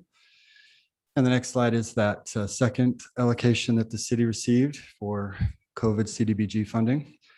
The summary of the expenditures the council has already approved. And just this is a slide summarizing, council's well aware of this, how these funds should be used. So we'll skip to the next slide. And these are the priorities that the council asked us to consider when we consider these proposals. And our first proposal for you is for Parkside Elementary. They're looking for picnic tables so that their students can eat outside and hopefully socially distance. So they need tables outside, which they don't have right now. So our commission supports this recommendation for Parkside Elementary. Before you leave that, is this on a city park or on school property, these picnic tables? School property. And our second item for your consideration is the Popham's Care Center received a COVID grant to update their HVAC system, but they are not able to use the funding, so they're returning that. So we recommend that the council put that back in to the pool of funding to be considered for other uses. So there's our summary for you of the to allocate the $5,500 and to put the $100,000 back in consideration for other projects. All right, any questions or comments? This is a public hearing, so we'll open it up to the public for anyone wishing to make a comment on this. Anyone coming forward, please give us your name and hold your comments to 3 minutes. Seeing as how no one's coming forward, we'll close the public comment portion of our public hearing and bring it back to the council. I would like to make a motion. Any comments or questions from the council first? Yes, go ahead, Debbie. What's our timeline to finish this 134,000? When does it have to be allocated? We have to have it, well, we've already allocated it because we've allocated it to public services. Okay. We have to have it spent within 3 years. So we're probably about 1.5 years in. Okay, thank you. Yes, go ahead. So Kenna, comment on Mrs. Studebaker, which is very disturbing to all of us, I think, to hear it. Does that fit in a category you work with, or where does the city turn to for a mental health issue like that that's affecting the safety of her family? So I went out and got her information, and our code enforcement team with our police department will work, and our mental health department will work on that. Also, Terry, to that extent, by federal law, we have to allow, federal housing law, we have to allow those kinds of facilities within neighborhoods within our city. But they are governed by social services through the state. And if in fact there's somebody that is threatening a neighborhood with their activity, that person who regulates that house can be contacted, and actions can be taken with the people who run that particular house. I've had one of those in our neighborhood. I know how to do that. I know who the people are. I can call on that. That's why I asked for that phone number. So Because anyway, that's very disturbing. So hopefully that happens fast. Yeah, Yes. we'll work on that first thing in the morning. Okay, thank the you. way to do that is to contact the counselor from the social services from the state over that particular facility, involve the manager, owner of that facility with the state, and register a complaint that we have a disturbance in the neighborhood and the police have been called and action will be taken. All right, I'd like to go ahead and make a motion that the city council consider approval of substantial amendment to the 2019-2020 annual action plan and use the projected funds from the CDBG grant as outlined today. Is there a second? Second. Okay. Brent, we'll start with you. Aye. Aye. Aye. Aye. Aye. Aye. Aye. Okay, let's go ahead and move on to our public hearing ordinance amending the current fiscal year 2021. Thank you, Ken and Kenna. Budget and 2021-2022 budget, and Brandon Nelson, our finance director, is our presenter.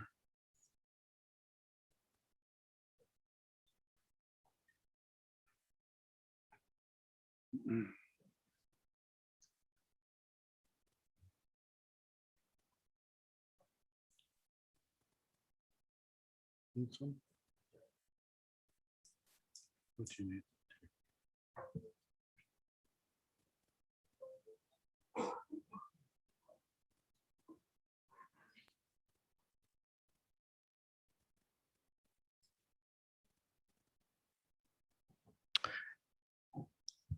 Thank you, Mayor and Council.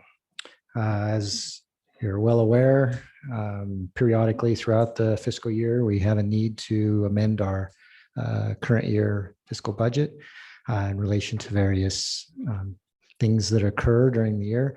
A lot of those things that I refer to are grants that the city receives as we apply for those throughout the year, as well as there's various other elements such, and in this particular budget amendment, there are some donations and some other elements related to it. As we continue to deal with the pandemic, many of the items on here are related to the original CARES Act, as you see with some of the library items on here, or the new ARPA money, the American Rescue Plan Act money. And so there are some items on there related to that act as well that come through, not the main money that we receive, but through ancillary organizations, either through the feds directly, but primarily through state organizations. And then we have some of the donations that we work with. The mayor mentioned earlier regarding the Sorensen donation.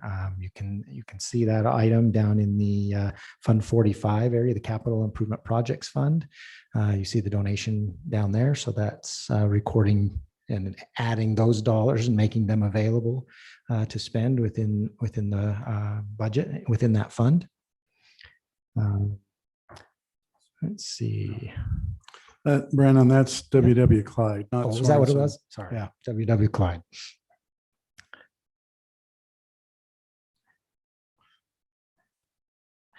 You'll notice, you can see these are some of the, so that was the revenue side, the receipt, this expenditure side, as far as where the items are intended to be spent, are identified here within the various categories related to where those grants reside, whether it be with the library or public safety, within. So the can fitness you center. address the budget shortfall item?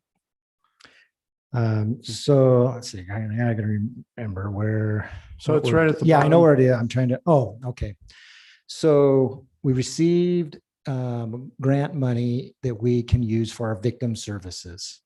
And so those dollars are already budgeted before we received the grant. We already had those individuals. Okay. So now that we received a grant that can pay for a portion of those individuals, those general fund monies now become available as general use. So when we have monies that are, obviously everything else has already been budgeted for. So we park that money, if you will, within this contingency account Okay. that can be used for some other Contingency, I purpose. get. Budget shortfall, I don't, but that's fine for a parking It's place. a combo kind of thing, so. Okay.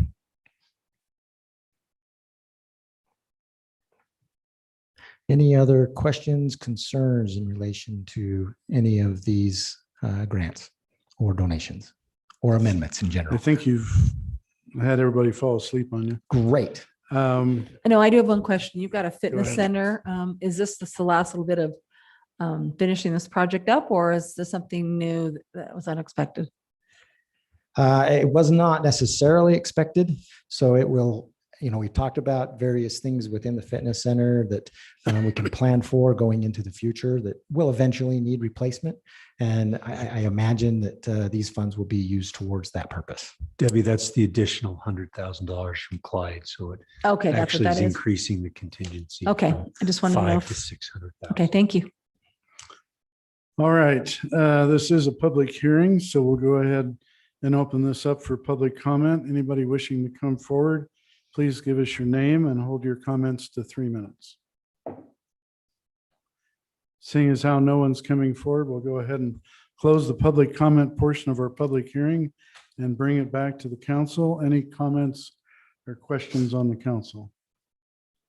All right, I would be open to someone on the council making a motion to pass this. I can do it, Mayor. Okay, I move that we amend the current fiscal year 2021-2022 budget. is there a second? Second. Okay, Jeff, we'll start with you. Aye. Aye. Aye. Aye. Aye. Aye. Aye.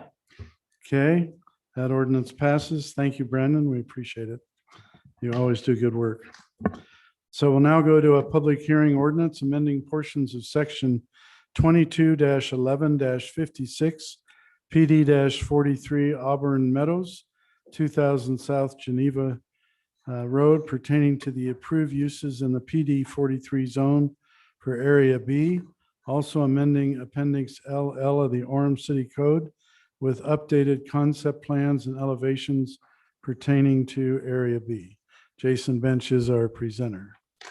And do we have our applicant here with us? We do. Jeff Mansell is sitting here next to me. Good to see you again. Good evening, Mayor and Council. That's better, isn't it? You've been busy down there. And little did you know when we started this process many years ago that a new Orem temple for the Church of Jesus Christ of Latter-day Saints would end up being located within that annexation. That's for sure. Thank you, Mayor, members of the council. As you recall, this item was on about a month and a half ago. I'd just like to go real quickly and just preview what was proposed, and then you can address questions to Mr. Mansell, if that's okay. So the proposal is for the Auburn Meadows, as mentioned, 2000 South Geneva Road. You can see the area, the majority of it is under construction or completed. There is the corner at 2000 South outlined in the red that Mr. Mansell is here to look at expanding. You can see the overall concept plan that was approved. This is the current concept plan in the ordinance that shows the small commercial. Turn on my. point here, make sure that works. So this area right here is what's called Area B in the ordinance that is designated for commercial. Anything including in the C2 zone or senior housing, I believe it was called.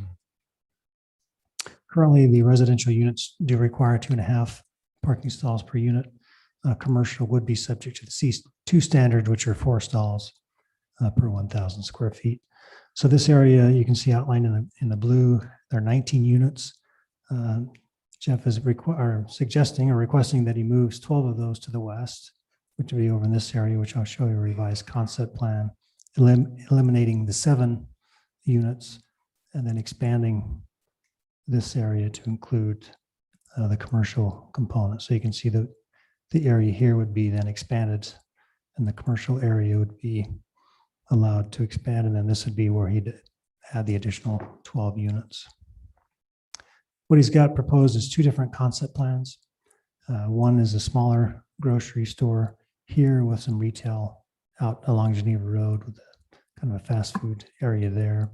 In addition, proposing 19 stalls that he will add in addition to that will be used for Area A, not for Area B. So not required for Area B, but put in and installed and used for Area A, the residential component, Area A. The other concept plan that he'd like to include, so he wants both concepts within the ordinance itself, depending on the market, is a larger grocery store, which then would be parking out front with no retail out front, still have the fast food, still install the 19 stalls that would be used for the residential. These are the elevations that would also be added to the appendix. So any grocery store would have to be somewhat similar to this. The retail pad here, you can see the fast food. So this would be tied to the ordinance. Anything that comes into the planning commission, assuming this is approved, would have to be in substantial compliance with these elevations. The proposed ordinance is the minor amendments that he's. Jason, you hold on for just a second. Councilor McDonald had a question.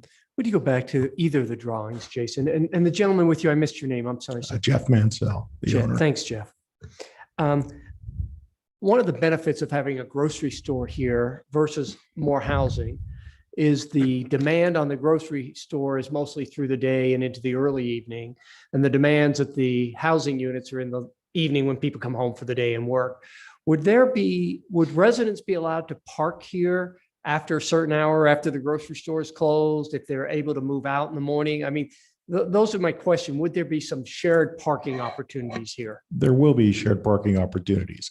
Our hope is that it's not needed by the time everything we've already put in place, both from the HOA and additional parking, is not needed for it. But they're clearly, especially that north row. Those 19 stalls you're referring to? No, Oh. this would be additionally the north row facing that right there, Jason. Okay. That could be available for an after hours parking agreement, and leased by the HOA for after hours parking from, say, Oh, that's 10 right, to because 6. the HOA now is individually owned and you would own the grocery store, but you might Correct. work out a shared parking Yeah, agreement of some that's sort. certainly with them. possible, but as you hear, as we go through, we'll discuss what we're doing now, what we hope will continue to happen, has already happened over the past month, and it may not be necessary, but if it is, there's opportunities there for overnight parking as well. Thank you very I'm much. sure Jason's going to mention, but we appreciate the efforts you've been making over the last month. So go ahead, Jason. Just a few more slides. So just a couple of minor amendments. They are proposing to take out the senior independent living as an option. It would strictly be allowed for C2 uses only. So housing would be taken out of that Area B. And then let me go back to this. So there's a 10-foot minimum setback that's required along this area right here when it's adjacent to Area A or Area B, because it's adjacent to the same development. Jeff is proposing to put these stalls. There will still be a separation, but not the 10 feet. So they're proposing to take that out because it's the same development. It makes sense. There will be a fence along this area as well with pedestrian access so that those that live in this area could walk across and access the commercial development. And then there is a requirement that no solid masonry fence be built across an existing or propose a water line. It would have to be some type of tilt up where those panels that fit in. So that if and when the water needs to be replaced or a water line, they can take the panel out and not have to take out the footings and all that for the fence. Jason Terry Peterson has a question for you. So this is for Jeff. So let me just make sure I get it right, Jeff. And I love retail, by the way. I think it's great. But so you'll move some of the apartments to the west side. Some of the townhomes, yeah. Or the townhomes. They're not designated towns. So you've heard tonight for the last few hours the concern about parking, and you're dealing with the same issue with parking. We're hearing that in different parts of the city. Yes. So if I'm talking to a resident of the city, is there going to be more or less parking or the same? Now, doesn't matter, if it's a big grocery store, small grocery store, and the other retail. I'm just talking about the people that live there with where you move the new townhomes to. How do we end up after that as far as parking? Great. Let's talk about that for a second, Jason. Can you go back to the slide that shows the original plan? There you go, right there. Okay. I think it's important I don't think it should not go without notice that those 19 units are already approved as part of the plan. We are making this change in part because we saw what problems that particular product type was causing parking wise. That's a 3-story townhome. So, only over a year ago now, we had our initial discussions about taking those out and possibly doing a low-income housing senior apartment project there, but that was probably going to also contribute to parking. So we moved to this other direction. The improvements are already in for those 19 units. I've already spent the money to put the sewer, the storm drain. It's all sitting inside of that space. So by me taking those away, I'm throwing that money down the drain. I can't even use those improvements. But it's in the best interest of this community and our community that I do so, because we're getting rid of a product that is a problem product parking wise. We're replacing it with a product that's a 2-story townhome that has a full driveway with the full 2-car garage. That section of our project has no parking issues whatsoever. So we're taking out a problem child, putting in a product that we know we don't have problems with. I'm doing so, I'm getting rid of a sure thing that I've already spent money on to replace it with something that I don't know when I will be able to develop that commercial corner. That's predicated upon UDOT putting in that intersection and Provo building 2000 South. And I was told by Provo City that they were going to be doing that intersection this end of this year, but I cannot find that RFP anywhere on UDOT's system. So I don't know when that's going to happen. So I'm giving up a sure thing that I've already spent money on to try and solve this problem for my community for something that I have no idea when I'll get a return on it. And that's important. Now, further, as we'll discuss, knowing that this has been a problem, we now know that we've had to do a much better job of installing guidelines that are going to solve the problem on into the future.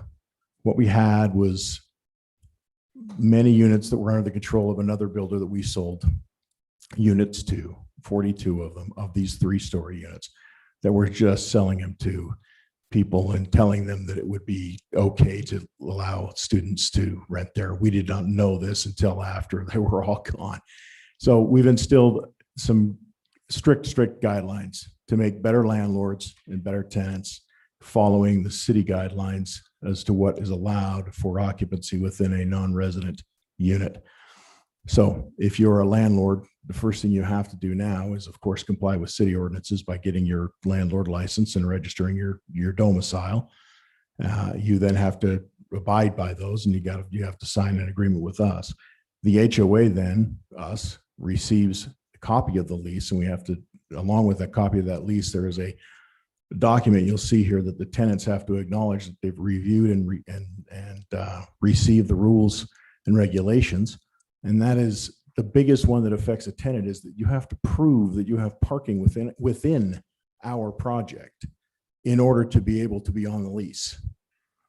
So we can immediately be able, and we're in the process. So that's the biggest issue. So they have to not only prove that they've got parking, they have to register their vehicle with us, with the HOA.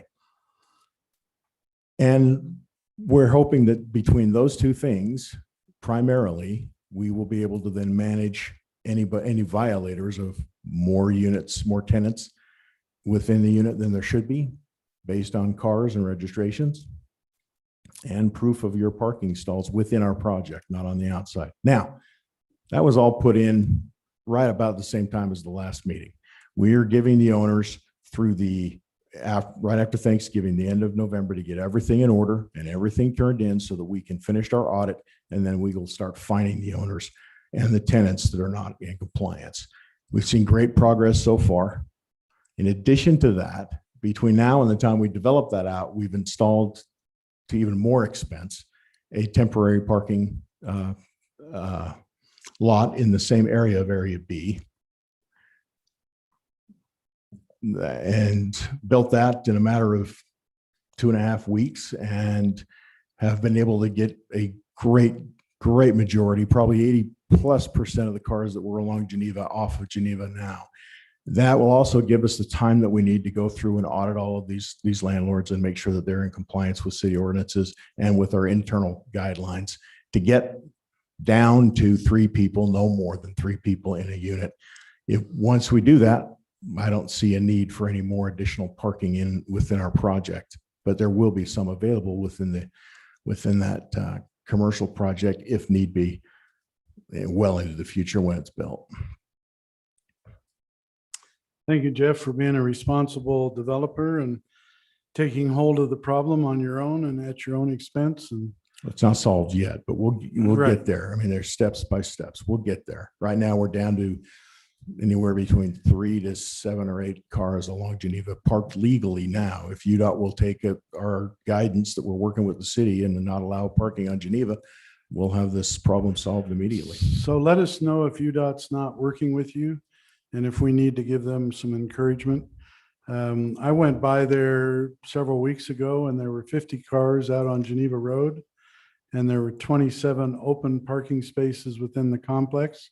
And then I think Jason and others worked with you, and you've done a great job. And the last time it's like 3 or 4 cars on Geneva Road. So thank you very much for taking the bull by the horns. I think Tom McDonald has a question, and Brent Sumner. Okay, Jason, maybe you help me answer this. Jeff, first of all, thank you for your statements and what you have done. Thank you. Jeff's statement is, hey, we already have the rights to approve what's developed there, a bunch of 3-story units, excuse me. Is there arguably less parking demands for this grocery store or this little strip mall or whatever we end up putting there than there would have been for housing units? I know we haven't done a full traffic study, but would your back of the napkin thing tell you this is less onerous on the parking? This would be less, yes. This would Thank be you. better, not only for the city for retail, but also less spillover into other parts of because of over occupancy or whatever. Even though it may have been seniors, I think this is going to be a better option because it's going to be built to the C2 standard as far as parking. So any, like the Smiths, any of those are the same standard. So the people who go to the grocery store don't spend the next 24 hours in the grocery store. So they go and then they leave. The Right. people who would be going to these 3-story units are going to stay overnight, and they're going to park their car out on the street. So, I appreciate what Jeff has done. And by changing this, that makes all the difference in the world. Yeah, I agree with Jeff. The city perspective, this is a good idea because you're getting a different product type that doesn't have a parking issue, and you're building it now to a parking standard that's a commercial standard. So we're going to win-win, I think, on the parking. Sure. Brent, did you have a comment? Yeah, a couple of questions. Do you now charge for parking, or will you in the future charge for parking? Yeah, so each of the units either have a garage with a full drive, the 2-car garage, or with a full driveway, which they don't have to pay for parking. So the answer is, who does have to pay for parking? Well, it has to be that person then that can't prove that he's got a parking stall within either his garage or a driveway. All right. And so we do charge under a permit for parking that is off of their actual site itself. How much do you charge? If I may? I believe that it's $35 according to the HOA management company at this point. And then one more question. The HOA is patrolling or enforcing your new guidelines. Yes. Tell me a little bit how that works. I mean, is it just Okay. So one of the your HO occupants complains or? Yeah. So what happens? Let's take it from a brand new tenant standpoint. Currently, they are in the process of auditing all non-owner occupied units by making sure that those owners have complied with city ordinances with a copy of their lease, copy of their license, and all of the tenant information and their registration for their other automobiles. They're going through that process right now. That deadline ends, that grace period ends at the end of November. Once that's over, then they will begin to fine the owners and or the tenants who are not complying.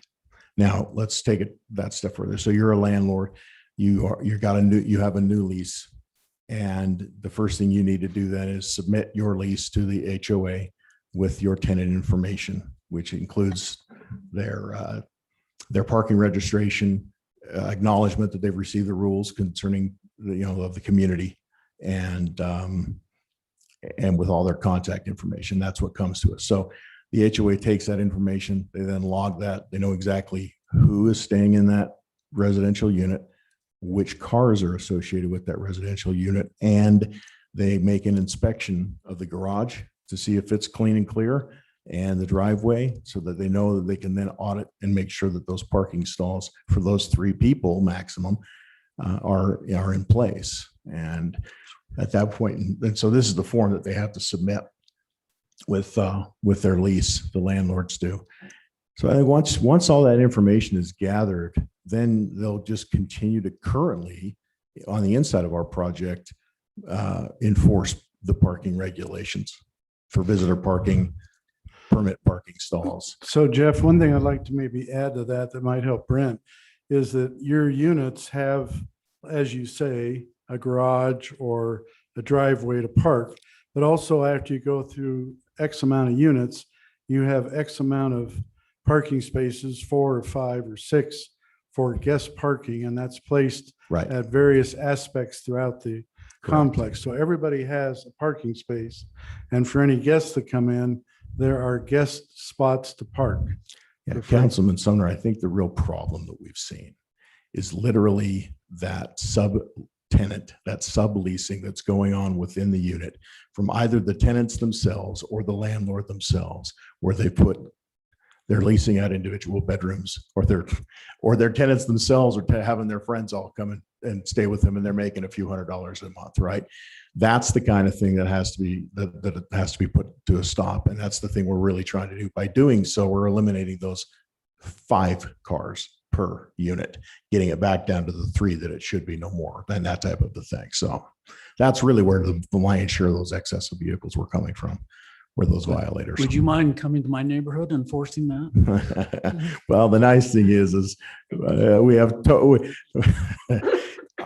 the right as an HOA to have towing companies come through, and with our HOA management company really make life miserable, just like at BYU, same thing, so. Thank you. Councilor Spencer has a question for you. Yeah, so Jason, refresh my memory. So the parking standard right now in this PD zone is 2.5. But what about where they're at right now? The whole thing is 2.5 per unit? Mm-hmm. Okay. So there's 3 different types of the 3-story, the 2-story, and then there's the twin homes. All of them require 2.5. Yeah, I think when these 3-story units that have these courtyards, it was great in principle. We took that from a project in Sandy where they didn't have these problems. Problem is they don't have full driveways in these courtyards, right? And so while the whole project meets the 2.5, these units probably, that wasn't going to be enough for those units. And that's where the problem came in. It was just a product that on paper looked good, seemed to be right. It didn't necessarily work out, especially when you have an abundance of people in those units. So. Sure. All right, Jason, you want to keep going? I think we've explained it all, but yeah, the planning commission did make a recommendation to amend the ordinances, and then also to add the 2 concept plans and the elevations to the ordinance. So I have a couple more questions for Jeff. So discussing the grocery store, you've got two types of grocery store, a smaller one and a bigger one. I have no concept to figure out what size grocery store you're talking about. Okay, so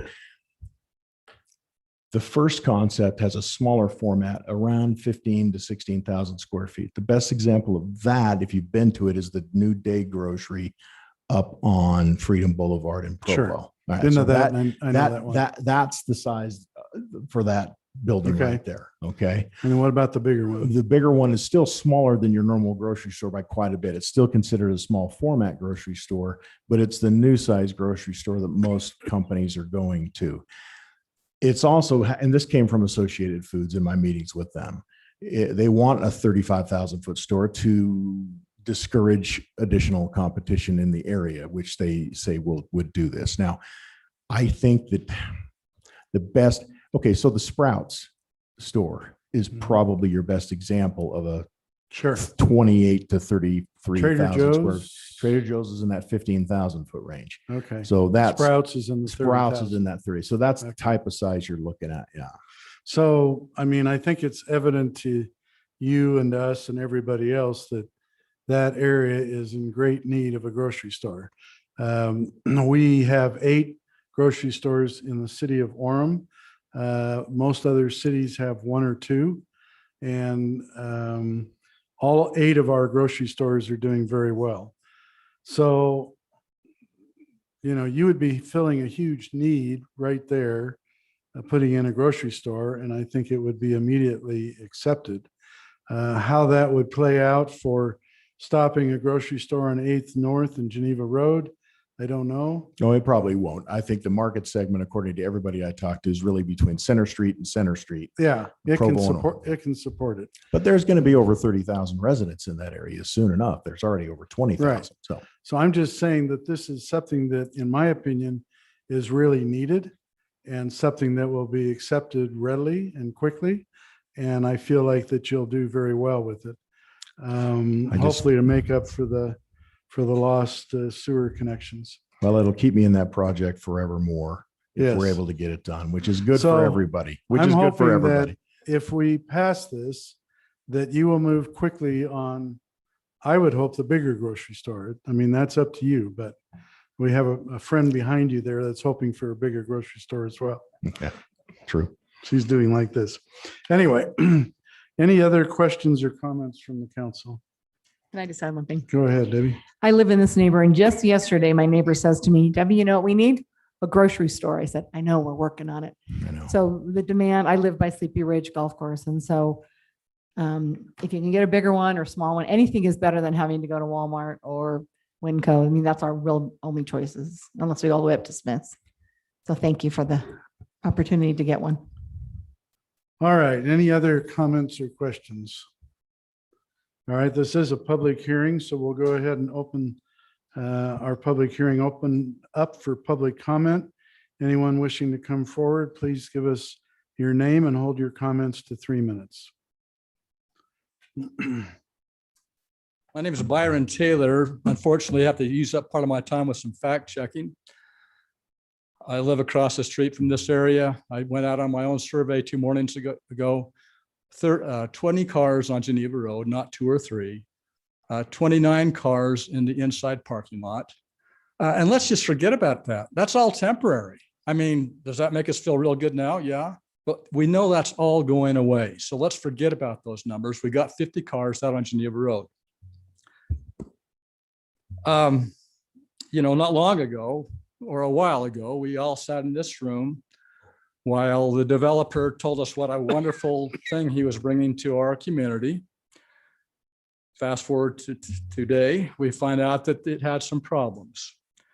He's attempted to address those problems, but I am concerned that these problems that he is addressing on paper, and I hold that paper, and you can see I've studied this, both pages, and there's a lot of stuff in there that's got to be done, including 2 landlord documents, 4 tenant documents, a lot of stuff that's got to be done, forcing people to do what they really don't want to do. And guess who gets to do that? The HOA gets to do that. I've had experience with HOAs. I bet many of you have too. I found that they have a hard time doing the easy stuff.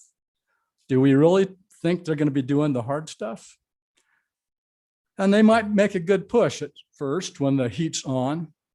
But those of us in Lakeview, we have 25 years of experience of this high density housing. We know it's a magnet for turnover. So when you add all this complexity of rules that you need to force on people, you multiply that with the high turnover, that's a big job. I'd hate to be on that HOA. And my guess is, and you know, I may be one of the older people here. And so I think that you may share my experience. If you ask yourself sincerely, do you really think all these rules and regulations are going to do the job? I would question that. And I would ask you to question yourselves very seriously if you think all this regulation is going to do it, or if we're going to be back. Well, probably we've lost our opportunity. We're going to have to hijack a meeting like that other group did earlier to come in here and voice our complaints at that time, because Mr. Mansell won't need to come to this meeting. One last comment. I don't get it. I don't get this. We've got to have a grocery store there, and we've got to have a big one. We have, okay, say what you want about Walmart. We have a grocery store a mile and a half away. Are we saying that we should have a grid of grocery stores across Orem and Utah Valley that are all spaced 1.5 miles apart? That's ridiculous. So please ask the developer to put the parking inside his development where it's going to do some good. Thank you. Thank you. Anyone else wishing to come forward?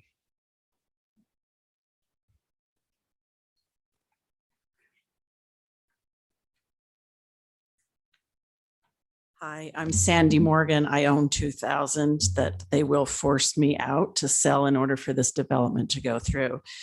A couple of things. The last time I was here, it was under the impression that maybe Geneva Road would be widened to 4 lanes. Provo City is telling me it would not be widened to 4 lanes. It would only go just past where the temple is. That Geneva Road would never be wider than 2 lanes. It'll go to 1800 south and it'll be 5 lanes. When we went to the neighborhood meeting, Mr. Mansell and That's myself. according to UDOT, not Jeff Mansell. Mr. Mansell at our neighborhood meeting was under the same impression from Provo City that Geneva Road would not be widened wider than 2 lanes. The 19 temporary parking permits that he has put in has made a huge difference. But at our neighborhood meeting, he did tell us that those would go away when this went. So where did those 19 cars go? They go back on Geneva Road. What is going on in the corner right across the street from 2000 is our understanding. It's a small grocery store as is that would be right across the street from this on 2000. The neighbors I think don't it's a gas station with a fast food grocery outlet, not a real grocery store. I was told it would be bigger than a convenience store. It would be a small grocery store with gas stations. It is a convenience store. Okay. So that would be right on the street. So my question is how many acres does this whole thing take place? And is there enough parking for all of these people and all of these grocery stores? Because the 19 temporary parking that is right where that grocery is going to be. So where are those 19 cars that are currently used that entire thing? Where are they going to go? They're going to go back on Geneva Road. If you went down, when I came to this meeting, there was 17 cars parked on Geneva Road. When I came to this meeting. Sure, I think it's a work in progress, but it's much better than it's been. As long as those 19 within the complex are still there, but that's going to go away. So the parking is a huge concern. I realize the people that don't live in the neighborhood would love a grocery store there, but the people that live in the neighborhood don't want a grocery store there. Thank you. Thank you. One thing I might mention is that UDOT is widening that road to 5 lanes from 1800 south north to University Parkway. So when you're talking about 2000, that's not necessarily being widened, but a new stoplight is being put in there by UDOT, and that's in the process. So any other public comment wishing to come forward?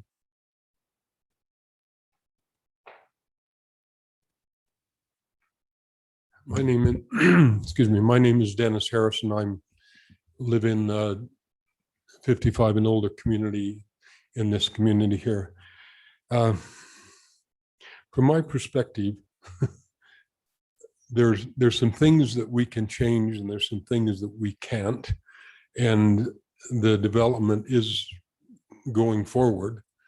And we all know that there are some serious problems that have not been addressed in the past that have caused serious parking problems and traffic problems and so forth.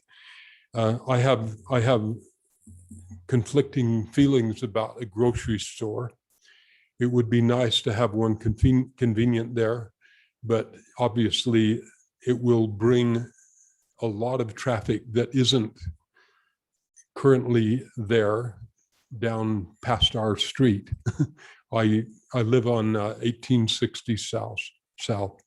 So there will be a bottleneck right there next to the 5 lanes where it turns back into 2 lanes. There will be a bottleneck right at our street. And with all of the additional people that would be coming to the grocery store and to the service station, I'm concerned about that. But to me, on the other hand, it would be nice to have it right down there where we could walk to it even. There's some things that I want to emphasize, and Mr. Mansell has addressed, I think, all of them, but I want to emphasize really, really much. First of all, the city or the HOA or whoever is responsible absolutely has to enforce the number of people living in the complex, in the units of the high density complex there, because that is completely out of hand as it is right now. And we have the temporary parking that alleviates a problem, but that will be a problem forever unless it is strictly enforced.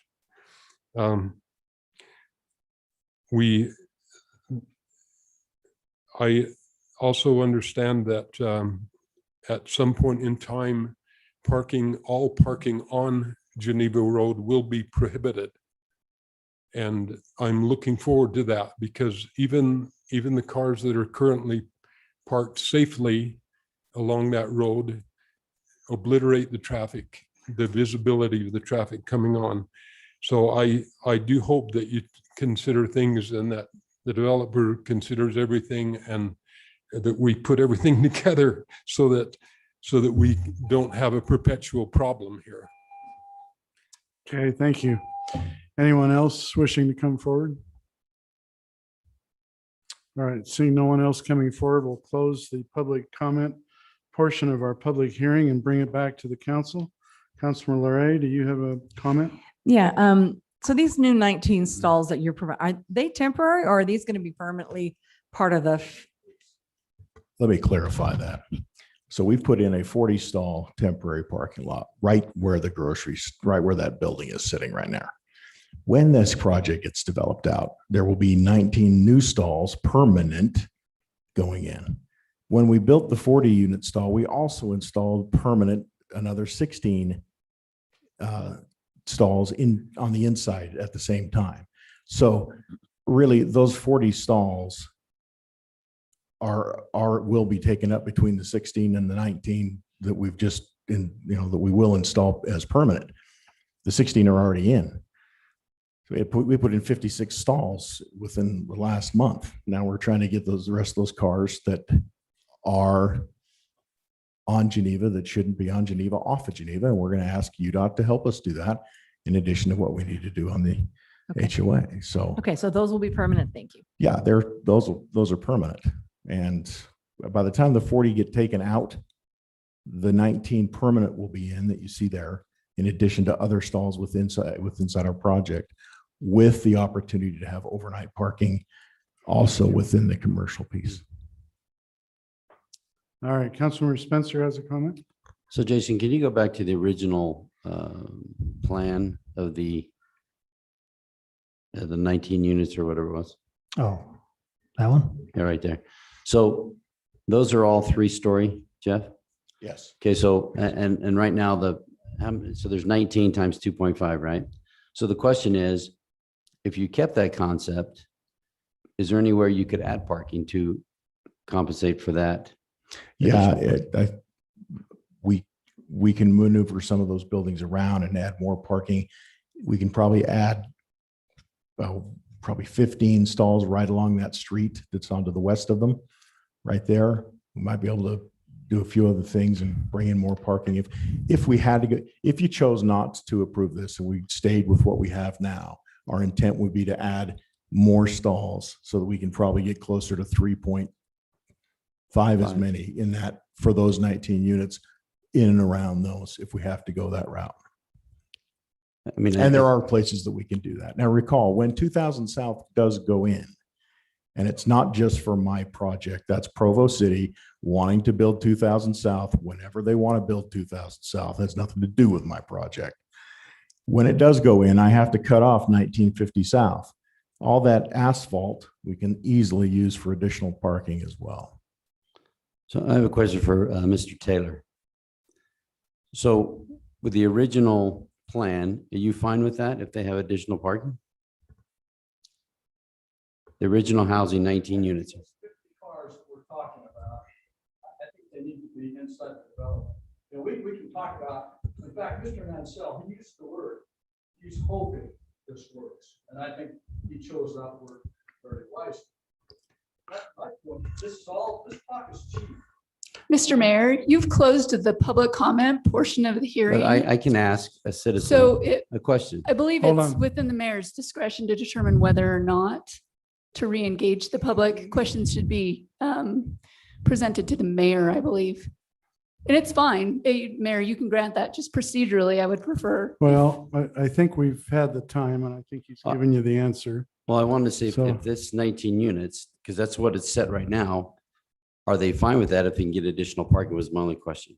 If you would allow for that, those essentially 50 cars that we're talking about that are not parked. And if you would allow 18 or 20 plus 30 more spaces. Okay. Okay, Okay, thank you. thank you. Appreciate it. All right. Any other comments from the council? So Mayor, I just have a question that you might ask Mr. Taylor is would he prefer the grocery store or would he prefer the additional? Okay, but at some point we had public comment and these things should have been discussed at that time, our public comment. I wasn't able to ask him a question during public comment.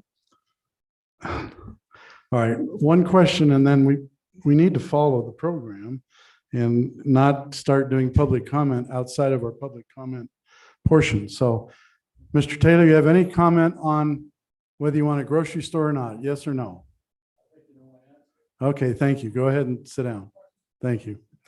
All right, so any other comment from the council? So I have a question. Yes, go ahead, Jeff. So these 19 units that you would move to the west and they would be built there. Not 19, only 12. So I am also sacrificing 7 additional units. So you would build 12 units to the back He of would like a the, big of the grocery store. complex. But he's fine with the small. So Different in product my type mind, entirely. And so that the parking for those units would be back there where they're located. Yes, So all of that parking and all of those buildings went west. yes. And then if you build the grocery store, whatever it is that you build there, whatever that ends up being, that seems to me that opens up more parking in that area than there would have been there in the first place. That is true. There will be more And parking. all of those there. units are going to be farther west and farther away from Geneva Road. Yes, that is correct. And just to clarify, they'll have a 2-car garage and a 2-car driveway. So, you know, in reality, they could park 4 cars if they chose to. But right now, if you drive out through there, those western units, you know, you have 1, maybe 2, but mostly 1 car in their driveway. Plus you had to the north, there was, I think, 2 more rows of parking there that would be kind of a mixed use possibility. Or whatever. Bare minimum after hours between 9 and 6 or 10 and 6, right? Bare minimum. There would be more parking for residential use under And that that's- plan. And that's the parking that's illustrated in the brown Correct, at the top of the screen there. correct. So the parking average he has in the complex will be 2.5. That's above the 2.25 or the 2.0. So, It's above 2.5, yeah. right. All right, any other comments or questions from the council? All right. Okay, For Councilor Jeff. Spencer. So on the 3 units, the 3-story units, if you think you can get an extra 1 stall, then you got 3.5 and that would meet, then you wouldn't be throwing your return on investment on what you put in the ground, correct? Yeah, we'd have to really work to get 19 additional, but it'd be close. We could probably get an additional stall per unit, yeah. Bare minimum have 3 per unit, bare minimum. If you decided not to go with the other option. All right, any other comments or questions from the council? All right, I'd like to go ahead and make a motion. I move that the city council amend portions of section 22-11-56 PD 43 Auburn Meadows, 2000 South Geneva Road pertaining to the approved uses in the PD 43 zone for Area B, also amending Appendix LL of the Orem City Code with updated concept plans and elevations pertaining to Area B. Is there a second? Second. Okay, let's go ahead and start with Jeff. Aye. Aye. Aye. Okay, I vote aye. Nay.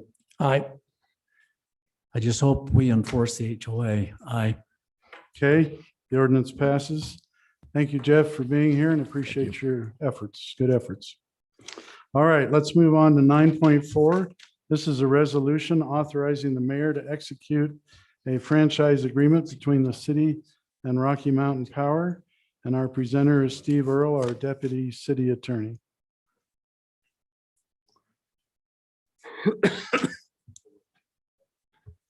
Good evening, Mayor, City Council.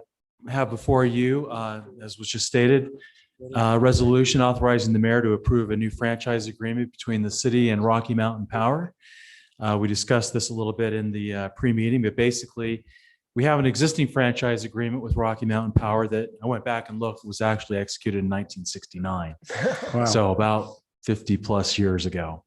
And it expires on November 9th of 2021. So we have been working with Rocky Mountain Power to come up with a new agreement. Basically, it's an agreement that sets forth the terms and conditions under which Rocky Mountain Power is allowed to use the city public rights of way to install their facilities for the provision of electric power to residents, businesses, and in the city. So unless you have any questions, I'll probably leave it at that. Maybe we have Michael Lang here from Rocky Mountain Power, who may also like to say a few words about this, if you'd like to hear from him. Sure, come on up, Michael.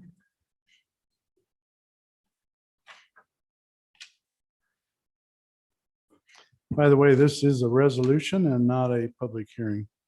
Go ahead. Thank you. Michael Lang with Rocky Mountain Power, Regional Business Manager for Northern Utah, from basically Nephi up to through Salt Lake City.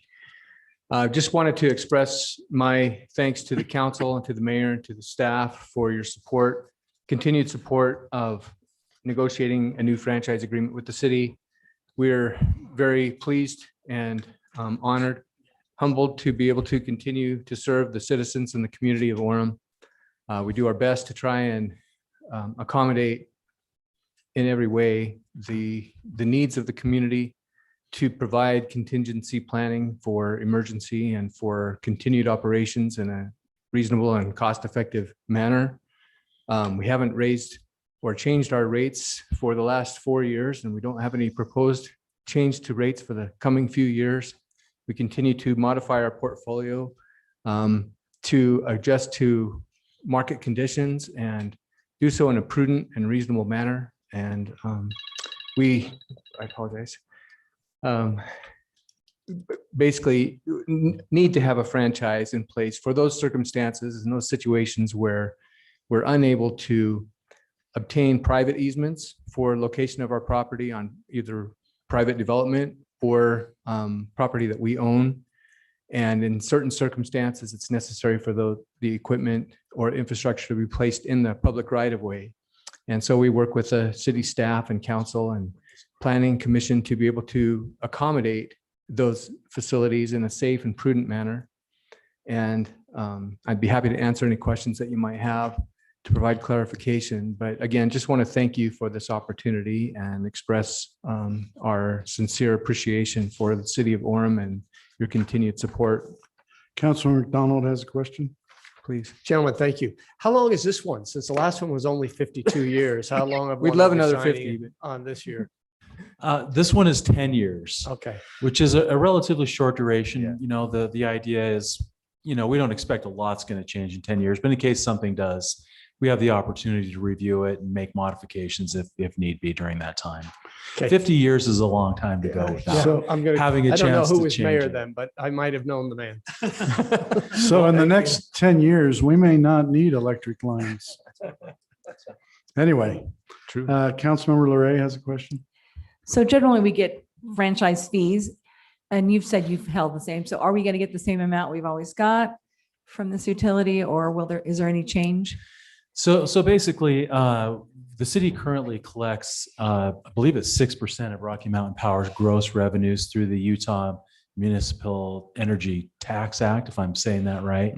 So there's no additional franchise fee on top of that. And under state law, we can't charge anything extra. That's basically. We don't set that rate. That's set by the state. Yeah, the state actually says the maximum you can charge is 6%. You can do less if you choose to, but So we've that's chosen gonna, to do that's the just going to maximum. be as it always has been. Yeah, right. Okay. That was the only question I forgot to ask earlier.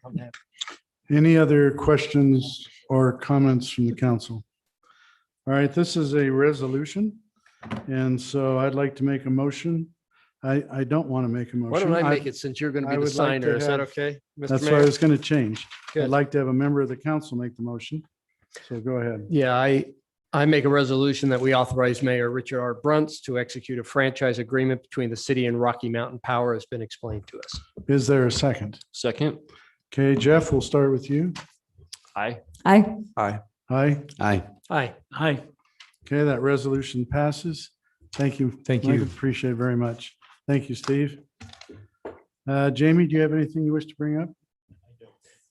Okay, Mr. Mayor, can I bring one item up? yes, go ahead. Can we just tell these folks that we are going to investigate this? I think, I'm sorry to make you wait till the end of the meeting, but we will ask staff. Jamie, will you assign someone in the staff to look at the sinking house issue that you brought up? I'm sure I didn't cover everything as eloquently as you did, or as your counterpart there held up signs and pictures for. Thank you very much, lady and gentlemen, others who might be interested, but we've got to find out where the responsibility lies, and our city manager will take a responsibility for researching that. Okay. Thank you, Tom. I'd like to move that the city council adjourn to the city council work session room for a little birthday party. Is there a second? I'll wholeheartedly second that, Mr. Mayor. Okay, all in favor, say aye.